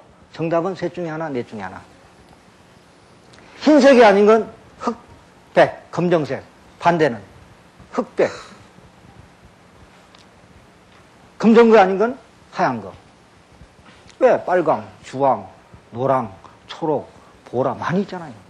근데 흑백 논리예요. 내 편이 아니면 적이 아니면 내 편. 흑백 논리죠. 그게 뭐냐? 이더오와 발상입니다. 이더. 둘 중에 하나. 응? 둘 중에 하나. 그 발상을 버려야 돼요. 요즘 경영학에서 미국에서 제일 베스트셀러가 뭐냐면 짐 콜린스라고 하는 사람이 쓴 밀트 투 레스트라는 책입니다. 밀트 투 레스트. 밀트는 창업을 한다는 뜻이고 투 레스트는 망하지 않고 50년, 100년간 기업이 왜 그렇게 많이 갔는가. 그래서 우리말로 번역된 게 성공하는 기업의 8가지 습관 이렇게 나와 있습니다. 밀트 투 레스트. 그 다음에 또 나온 책이 굿 투 그레이트입니다. 굿 투 그레이트. 굿은 그저 그런 기업이 투 그레이트. 위대한 기업으로 간 게 왜 그랬을까? 그거를 집중적으로 연구를 해서 또 썼는데 그게 또 베스트셀러가 되었습니다. 그러면 기업이 망하지 않고 50년, 100년 되고 위대한 기업이 된 몇 가지 특징이 있는데 그 중에 하나가 뭐냐? 보스홀 사고방식을 갖더라. 둘 중에 하나가 아니라 둘 다! 두 개 다. 예를 들면 여러분들이 개혁이냐 보수냐 이 싸움을 합니다. 요즘 그 싸움 많이 해요, 우리나라에서. 뭐 개혁, 보수. 나는 뭐가 개혁이고 뭐가 보수인지 아직도 제가 이해가 안 가는데, 개혁이냐, 보수냐. 그래서 개혁은 좋은 것이고, 보수는 나쁜 놈들. 거기 그러니까 꼴통자가 더 붙죠. 꼴통 보수. 개혁이냐, 보수냐. 아니에요. 보수월 두 개 다. 두 개 다 해요. 조직을 여러분들이 이제 회사에 가서 이제 앞으로 들어가 보십시오. 개혁을 해야 될 게 있고 보수적으로 해야 될 게 있습니다. 두 개 다 해야 돼요. 두 개 다. 회사가 장기적인 비전을 중시하느냐 단기 업적을 중요시하느냐. 그것과 싸웁니다. 우리는 장기적인 걸, 우리는 단기. 천만에 두 개 다. 보수. 중앙 집권이냐 지방 분권이냐. 지방 집권. 집권해야 돼. 지방 분권을 해야 된다. 보수월 두 개 다. 두 개 다, 두 개 다. 보수월이에요. 그러니까 둘 중에 하나, 셋 중에 하나, 넷 중에 하나 이 발상을 버려야 돼요. 항상 보수월 발상을 가지고 그런 기업이 오래 살더라. 요즘 그 윷놀이 중에 상생 윷놀이라는 게 나와 있어요. 여러분들 윷놀이 해보셨죠? 윷놀이를 하는데 윷놀이를 하다가 내가 상대방 말을 잡아요. 그러면 어떻게 됩니까? 상대방 말을 탁 치우고 내가 그 자리에 들어가죠? 내 말이. 요즘은 그런 게 아니고 내가 도로 잡으면 한 칸을 더 올려줘요. 상대방 말을. 내가 그 자리에 가고. 그리고 한 번 더 하는 거고. 개로 잡으면 두 칸을 올려주고 걸로 잡으면 세 칸을 올려주고 다시 한 번 하는 겁니다. 그러니까 죽이는 게 없애는 게 없어요. 상대방을. 쳐내는 게 없고 더 올려줘요. 그런데 세 번을 올려주면 내 말이 하나 나는 겁니다. 세 번을 올려주면. 이해가죠? 그러니까 과거의 우리 발상은 내가 상대방을 죽여야 그리고 내가 산다. 이런 생각을 했죠. 근데 그게 아니고 상대방을 올려주는 겁니다. 그럼 나는 더 좋다. 이게 뭡니까? 상생입니다. 요즘 뭐 정치하신 분들이 상생 하는데 상생의 진정한 의미를 모르고 하는 거예요. 상대방을 올려주는 거예요. 우리가 경쟁을 하면 저놈을 죽여야 내가 산다. 이렇게 생각하는데 천만의 말씀.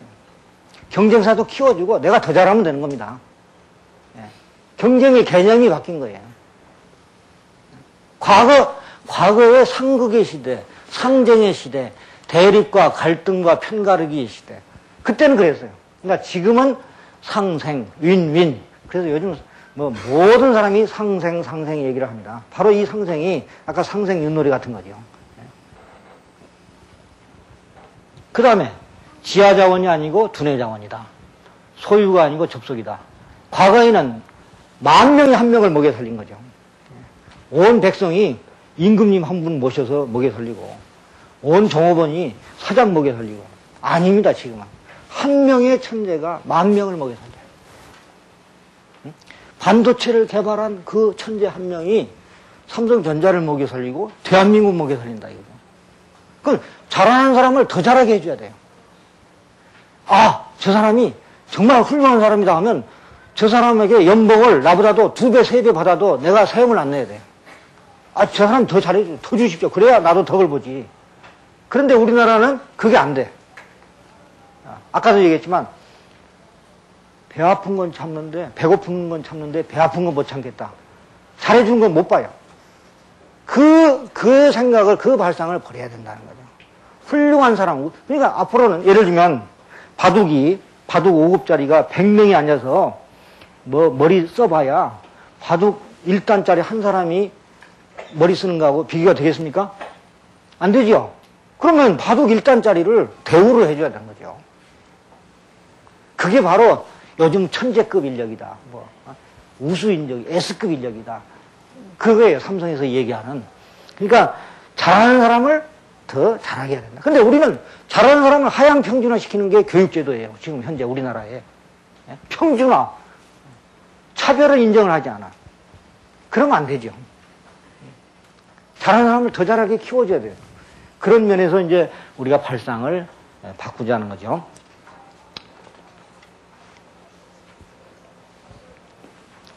사람이요, 아침에 눈을 떠서 저녁에 잠들 때까지 몇 가지 생각을 할까?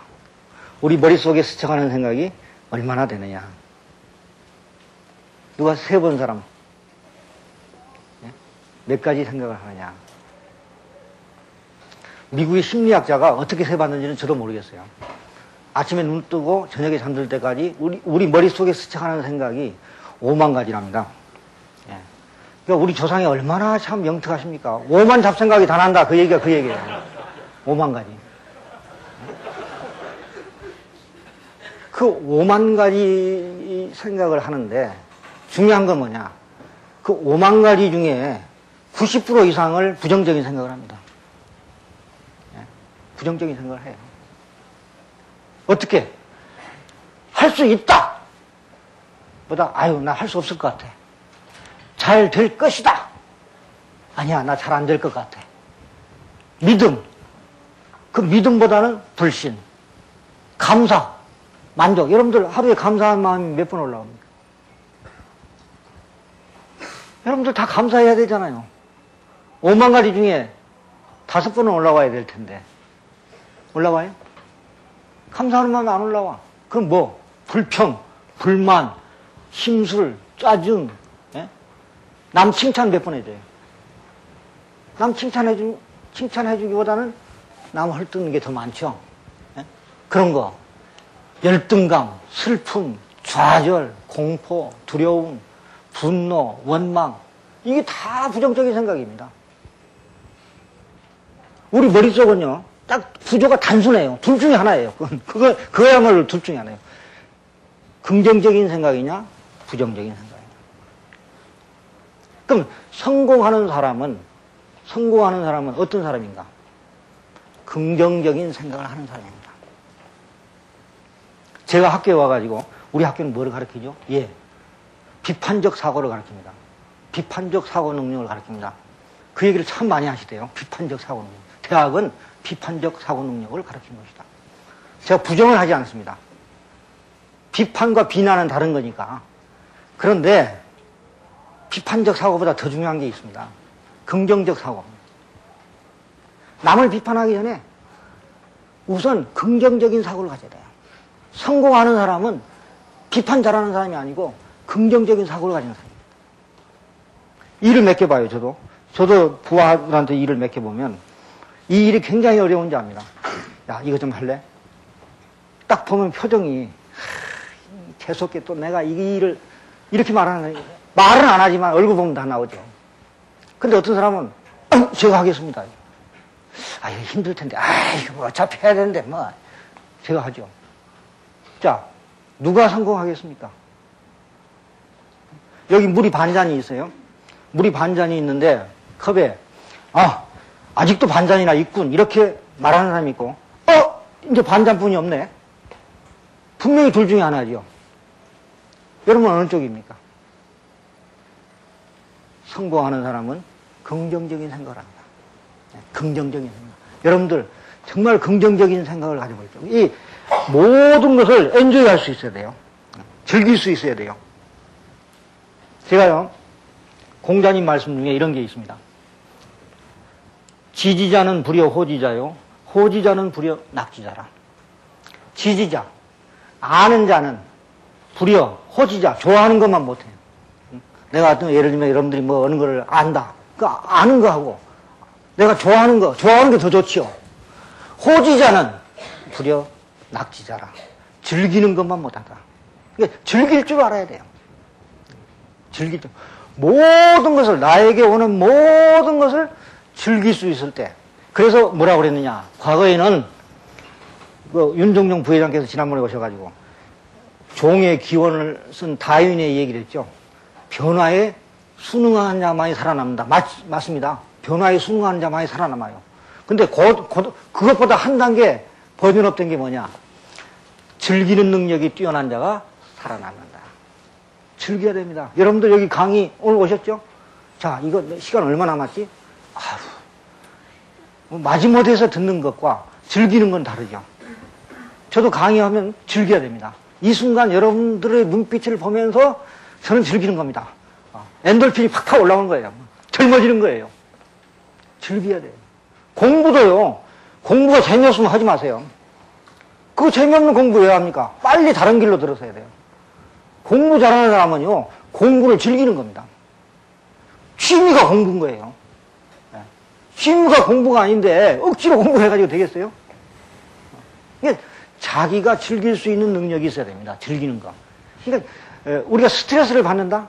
그 스트레스 왜 받습니까? 스트레스 자체도 즐겨야 됩니다.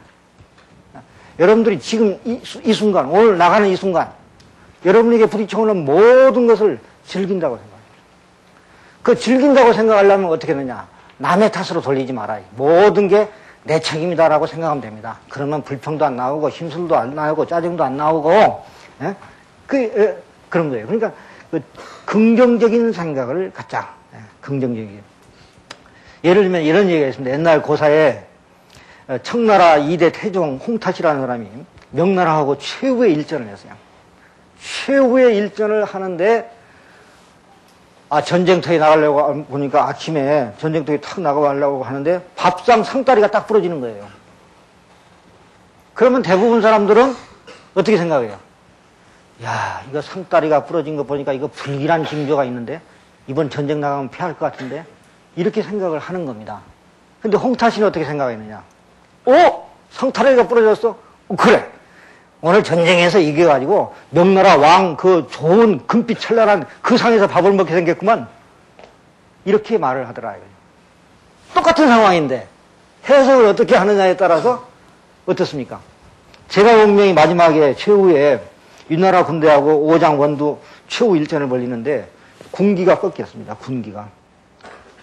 이 바람에 깃발이 꺾인 걸 보고 내가 이제 다 됐구나.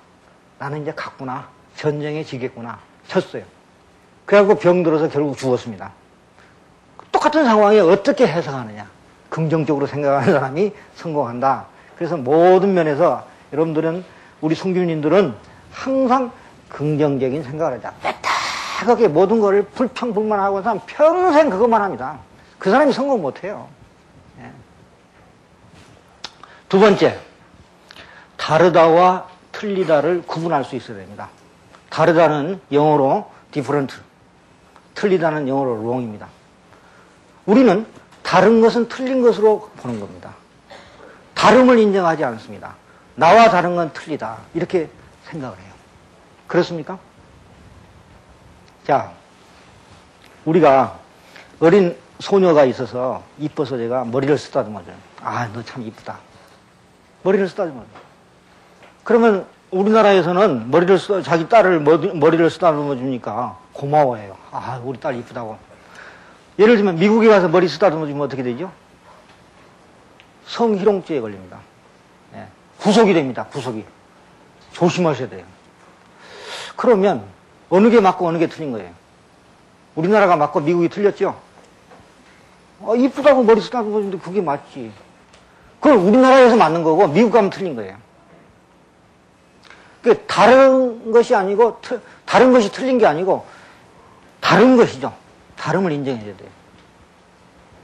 예를 들면 명당, 우리나라의 명당 하면 풍수들이 말하면 좌청룡 우백호, 이게 명당짜리입니다. 쫙 산에 좌청룡 우백호 이 명당짜리인데, 이번에 교황 요한 바오로 2세가 돌아가셔서 어디다가 묻었습니까? 그 성당 밑에다 묻는 겁니다. 그게 명당이에요. 그러면 우리나라 풍수하는 분들이 보면 참 세상에, 예? 그래 묘 쓸 데가 없어서 그래 성당 밑에다가 지하에다가 무식한 놈들 이러겠죠. 근데 그 사람들은 그게 명당인 겁니다. 우리 주재원이 외국에 가서 이제 사는데 애 생일이 돼서 생일 파티를 열어줬대요. 되게 생일 파티가 열어지면 동네 사람을 초청을 합니다. 근데 동네 사람들이 와가지고 하얀 국화꽃을 장식을 해주더래요. 온 집안에 하얀 국화꽃이에요. 야, 이게 나무집 생일잔치에 와가지고 장례식장을 만들어 놓은 거예요. 그러니까 기분이 되게 나빴다. 근데 알고 봤더니 그 나라에서는 최고의 축하의 의미는 우리처럼 빨간 장미나 이게 아니고 하얀 국화꽃이더라. 이게 문화의 벽이죠. 문화의 벽입니다. 다른 거죠. 그걸 틀렸다고 한 거예요. 내 위주로 생각을 한 거죠. 여러분들 실험을 한번 해보겠습니다. 이렇게 손 깍지를 한번 재보세요. 손깍지를 쥐는데, 오른손 엄지가 위로 가신 분이 있고, 왼손 엄지가 위로 가신 분이 있습니다. 오른손 엄지, 자, 기지개 한 번. 오른손 엄지만 위로 가신 분. 주로 이쪽이 많네. 가운데가 많네. 그 다음 내리시고. 왼손 엄지. 됐습니다. 딱 반반이죠? 한번 바꿔서 해보세요, 바꿔서. 어때요, 기분이? 이상하지요? 저는 오른손 엄지가 올라갑니다. 그래서 대한민국의 4,500만 명이 다 오른손 엄지가 올라갈 걸로 생각했어요. 그리고 만약에 왼손 엄지가 올라간다? 그거 장애자죠. 왜 오른손이 올라가야지 왼손이 올라가? 그거 틀렸어. 틀려먹은 거야. 그거 잘못된 거야. 내가 이러니까 다른 건 틀렸다고 보는 겁니다. 그게 너무너무 우리 사회에 많아요. 내가 이러니까 상대방도 이렇게 했지라고 생각하는 거. 다름을 인정하지 않는 거죠. 언더스탠드라는 게 뭡니까? 언더스탠드. 우리가 이해를 한다는 얘기가 언더스탠드 아니에요. 언더스탠드는 밑에서 서서 본다는 뜻입니다. 그죠? 밑에서 서서 본다. 그러니까 역지사지하라. 여기 역지사지. 입장을 바꿔놓고 말아요. 모든 걸 내 기준으로 보지 않기 때문에 싸움이 일어나고 분쟁이 일어납니다. 그래서 여당과 야당이 싸우고 노와 사가 싸우고 기성세대와 신세대가 안 맞는 겁니다. 싸우고 그 다음에 선진국과 후진국 다 있는 자와 없는 자, 배운 자와 못 배운 자 서로 입장을 바꿔놓고 생각하는 나와 다른 것은 틀리다라고 그거를 바꾸자는 거죠. 또 하나 주의할 게 사실과 사실이 아닌 것을 구분할 수 있어야 되는데 이게 안 돼요. 여러분들 아주 흥분 잘하죠? 자기의 무슨 누가 이렇더라 하면 막 흥분해가지고 막 대줄 달아서 막 이러는데 그거를 흥분할 게 아니라 그게 사실이냐 아니냐부터 따져야 돼요. 사실이냐 아니냐. 사실이 아닌데 흥분하는 거예요. 막. 그런 경우가 너무 많습니다, 여러분들. 사실이 아닌데. 신문에 보도 난 거 많이 있습니다. 신문에 보도를 많이 하는데 그게 사실이냐 아니냐. 지성인이라면 그거 따져야 하는데 냄비처럼 막 흥분하고 예? 그게 대단히 중요하다. 사실이냐 사실이 아니냐. 근데 우리는 사실이 아닌 그게 뭔데? 거짓이 아니면은 추측이죠. 거짓과 추측에 놀아나면 안 된다는 거죠. 그러니까 우리가 굉장히 부족합니다. 그래서 여러 가지 사건이 벌어지고 그런 겁니다. 그러니까 이 점을 아주 특히 여러분들, 특히 요즘은 또 익명성이 많아가지고 인터넷에 들어가면 여러분들 그게 떳떳지 못하다고 생각해요. 자기 이름을 왜 안 밝혀요? 내 이름 석자를 명확히 밝힐 수 있을 만큼 떳떳하게 얘기해야 됩니다. 예. 그 자기 이름 뒤에 숨기고 비겁하게 막 남 공격하고 비난하고 그 성균관대 우리 성균인들은 그런 거 하지 마세요. 그거는 저는 그렇게 바람직한 건 아니라고 봐요. 자기 이름 석자 이름을 댈 수 있어야 됩니다. 그 다음에 why 하라. why.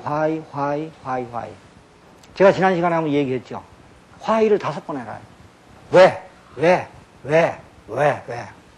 우리는 회사에서 일을 하는데 그냥 하는 겁니다. 이게 왜 하느냐? 글쎄 위에서 시키니까 합니다. 옛날부터 해오니까 합니다. 그게 아니에요. 왜 하는가? 그 제한제도 얘기했지 않습니까? 삼성에서 제한제도 해가지고 제한왕을 뽑는데, 삼성전기의 박성수라고 하는 중학교 분이 안 나왔죠. 그 사원이 1년에 3,000 몇백 건을 제한을 했습니다. 그 박성수가 저한테 하는 얘기가 그 얘기 제가 했죠. 너는 어떻게 그렇게 제한을 많이 하느냐? 우리 이건 회장님이 늘 말씀하신 대로 5 why 하라고 그래서 저는 눈에 보이는 것마다 다 제한거리다. 그게 바로 크리티컬 띵킹입니다. 그게 바로 왜? 젊은 사람은 특히 그 고정관념을 버리고 왜 이 일을 하는 것인가? 그 왜를 늘 왜 그 눈으로 바라보면 세상이 새로 보입니다. 왜?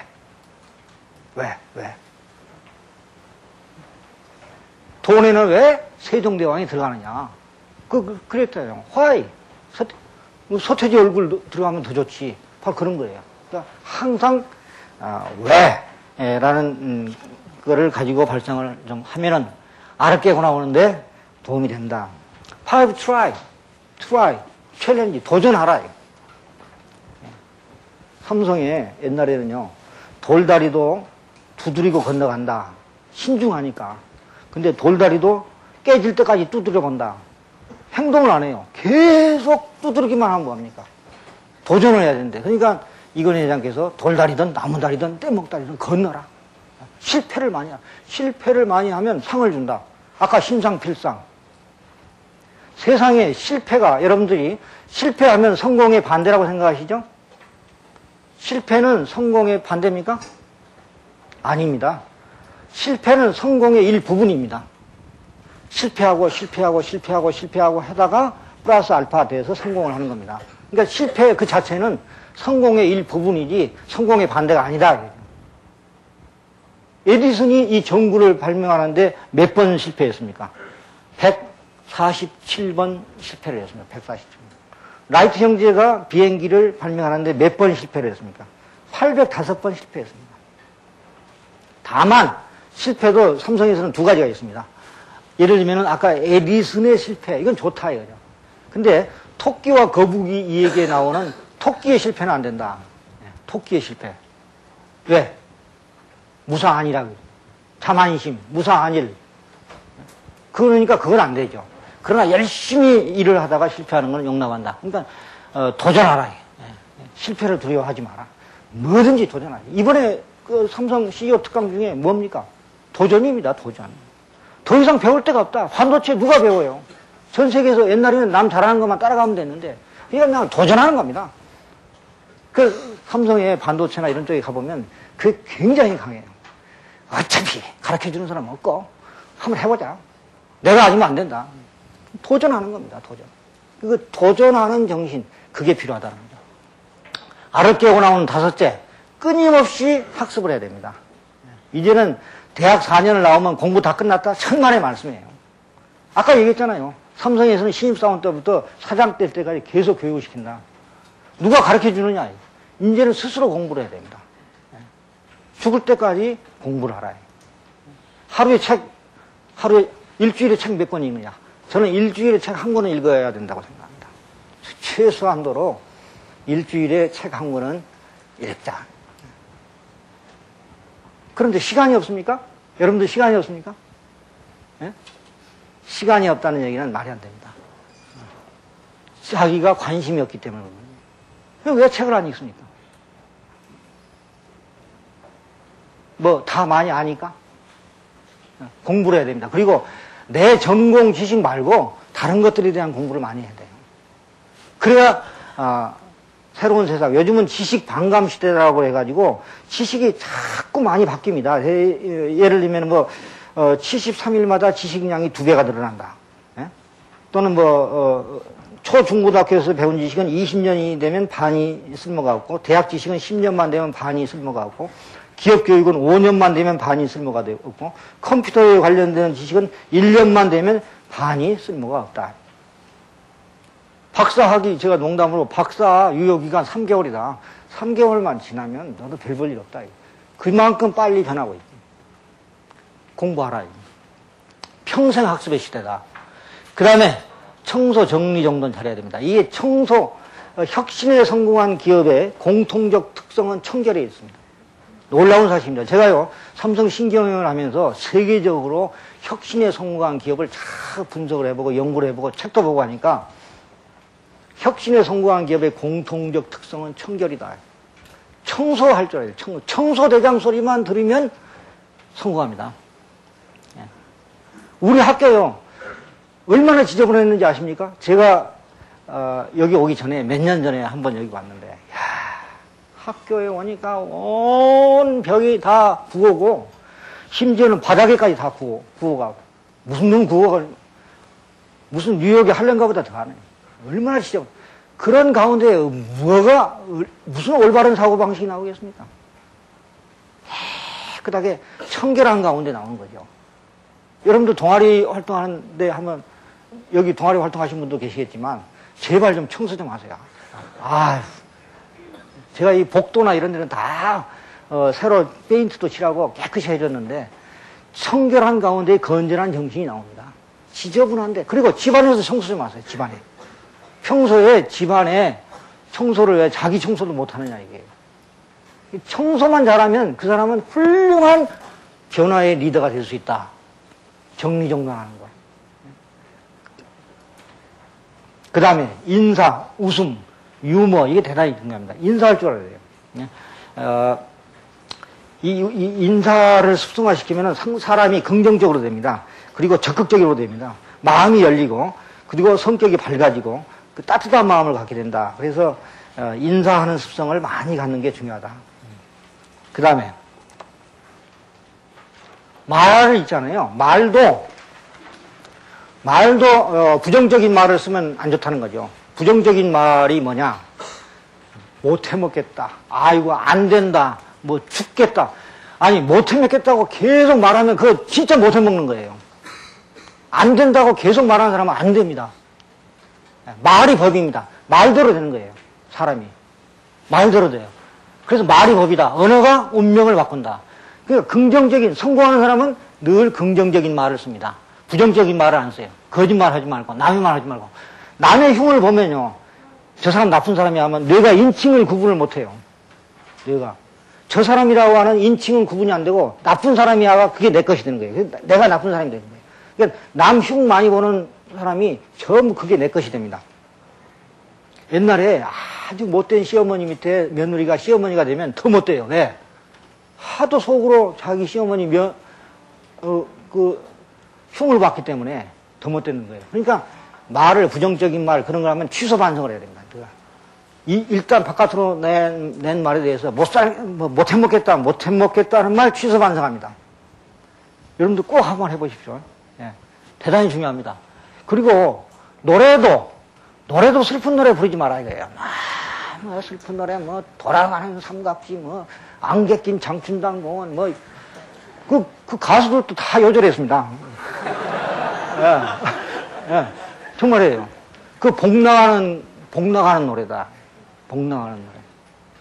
노래도 밝고 힘차고 긍정적이고 좋은 노래. 그래서 우리가 이 언어를 굉장히 조심해야 됩니다. 우리가 평소에 말을 하는 데 있어서 고운 말, 바른 말을 하자. 그 다음에 알을 깨고 나오는 또 9번째, 부모님의 은혜를 알아야 됩니다. 여러분이 가장 이 세상에서 존경하는 사람이 누굽니까? 네? 뭐 아인슈타인? 이순신? 아인슈타인 봤어요? 이순신 봤느냐고. 나를 낳아주시고 키워주시고 교육시켜주시고 하는 자기 부모님만큼 더 소중하고 존경스러운 분이 없는 겁니다. 그 부모님한테 효도를 하는 거. 그 효라는 게 뭡니까? 무슨 효라는 게 거창한 게 아니고 부모님과 함께 부모님 마음을 불편하게 하지 않도록 하는 거. 이게 효예요. 근데 대개 보면은 부모와 자식 관계는 상사와 부하 관계로 나옵니다. 형제 자매 관계는 동료 관계로 나옵니다. 되게 직장 생활에서. 거의 틀림없어요. 그러니까 집안에서 부모하고 자식하고 잘 안 맞으면 직장 생활에서도 거의 적응이 안 됩니다. 성공하는 사람 중에 그 불효자가 없어요. 그리고 효자치고 나쁜 사람은 없습니다. 부모가 제일 중요하죠. 제가 요즘 최근 읽은 중에 부모님의 발을 닦아드리기. 여러분들 부모님 발 닦아드린 일이 있습니까? 오늘 가서 부모님 발 한번 닦아드리세요. 그러면 평생 후회하지 않는다. 뭐 살아있는 동안 해야 할 49가지 중에 나옵니다. 부모님 발 닦아드리기. 작은 것부터 실천하자. 난 가정에서 이 부모님의 은혜를 아는 게 그게 가장 인생의 근본이에요. 우리 인의예지 충효 하는데 뭐 충효가 고리타분한 게 아닙니다. 그것부터 실천하자. 그 다음에 알을 깨고 나오는 10번째, 자성반성의 생활합니다. 늘 반성을 습관화하자는 거죠. 하루에 5만 가지잖아요. 5만 가지 생각을 곱하기 1년 365일 해가지고 한 30년 하면은 5억 5천만이 나옵니다. 자, 5억 5천만이라고 하는 어마어마한 껍질 속에 그 덩어리가 있는 거예요. 보이지는 않지만 부정적인 덩어리죠. 그 짐을 메고 사는 겁니다. 그러니까 인생이 고해다. 뭐 이런 얘기 하죠. 안 그렇습니까? 그러면 이거를 갖다가 삼성의료원에 훌륭하신 의사 선생님한테 가가지고 이거 5억 5천 개, 5천만 개 이거 좀 수술 좀 해주십시오 하면 될 텐데 그것도 안 돼. 그럼 어떻게 해야 돼요? 어떻게 해야 되느냐? 늘 자기를 반성하는 겁니다. 마음속에 올라오는 부정적인 생각을 바로 반성을 하고 매일매일 반성을 생활화하는 그래야 됩니다. 요즘 20세기 교육의 비극은 뭐냐? 남을 가르치는 교육을 많이 시킵니다. 남을 이래라 저래라 예를 들면 뭐 경영학, 경제학, 행정학, 무슨학 그 학문이라고 하는 게 전부 다 남을 이렇게 저렇게 하라는 교육이에요. 나를 어떻게 하라는 교육을 안 시켜요. 나를 어떻게 다스릴 것인가? 우리가 수기 치인 아닙니까? 우리 학교가 수기 먼저 나를 닦고 치인 사람을 다스리는데 수기 교육이 없고 치인 교육만 있다. 그러니까 맨 남 비판하는 건 잘해요. 막 비판하고 하는데 너 해봐 그러면 안 되고 유능한 말싸움꾼만 양산해낸다. 좀 심하게 얘기하면 유능한 말싸움꾼 그게 아니고 나를 다스릴 수 있는 그게 돼야 됩니다. 그게 뭐냐? 자성반성이다. 그래서 저는 매일 제가 아주 철칙으로 삼게 있습니다. 철칙으로 매일 저녁에 잠들기 전에 여기 텐텐 법칙이라고 있죠. 텐텐 법칙에서 간단해요. 돈 들어가는 것도 아니에요. 딱 잠자리에 들면 저는 생각을 합니다. 오늘 5만 가지 중에 그래도 10명은 내가 감사해야 되겠다. 감사해야 될 사람 10명을 이름을 불러봅니다. 누구.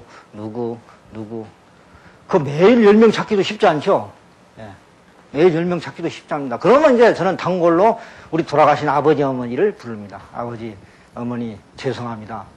나를 낳아주시고, 키워주시고, 교육시켜주시고. 정말 제가, 불효를 했습니다. 반성하는 거죠.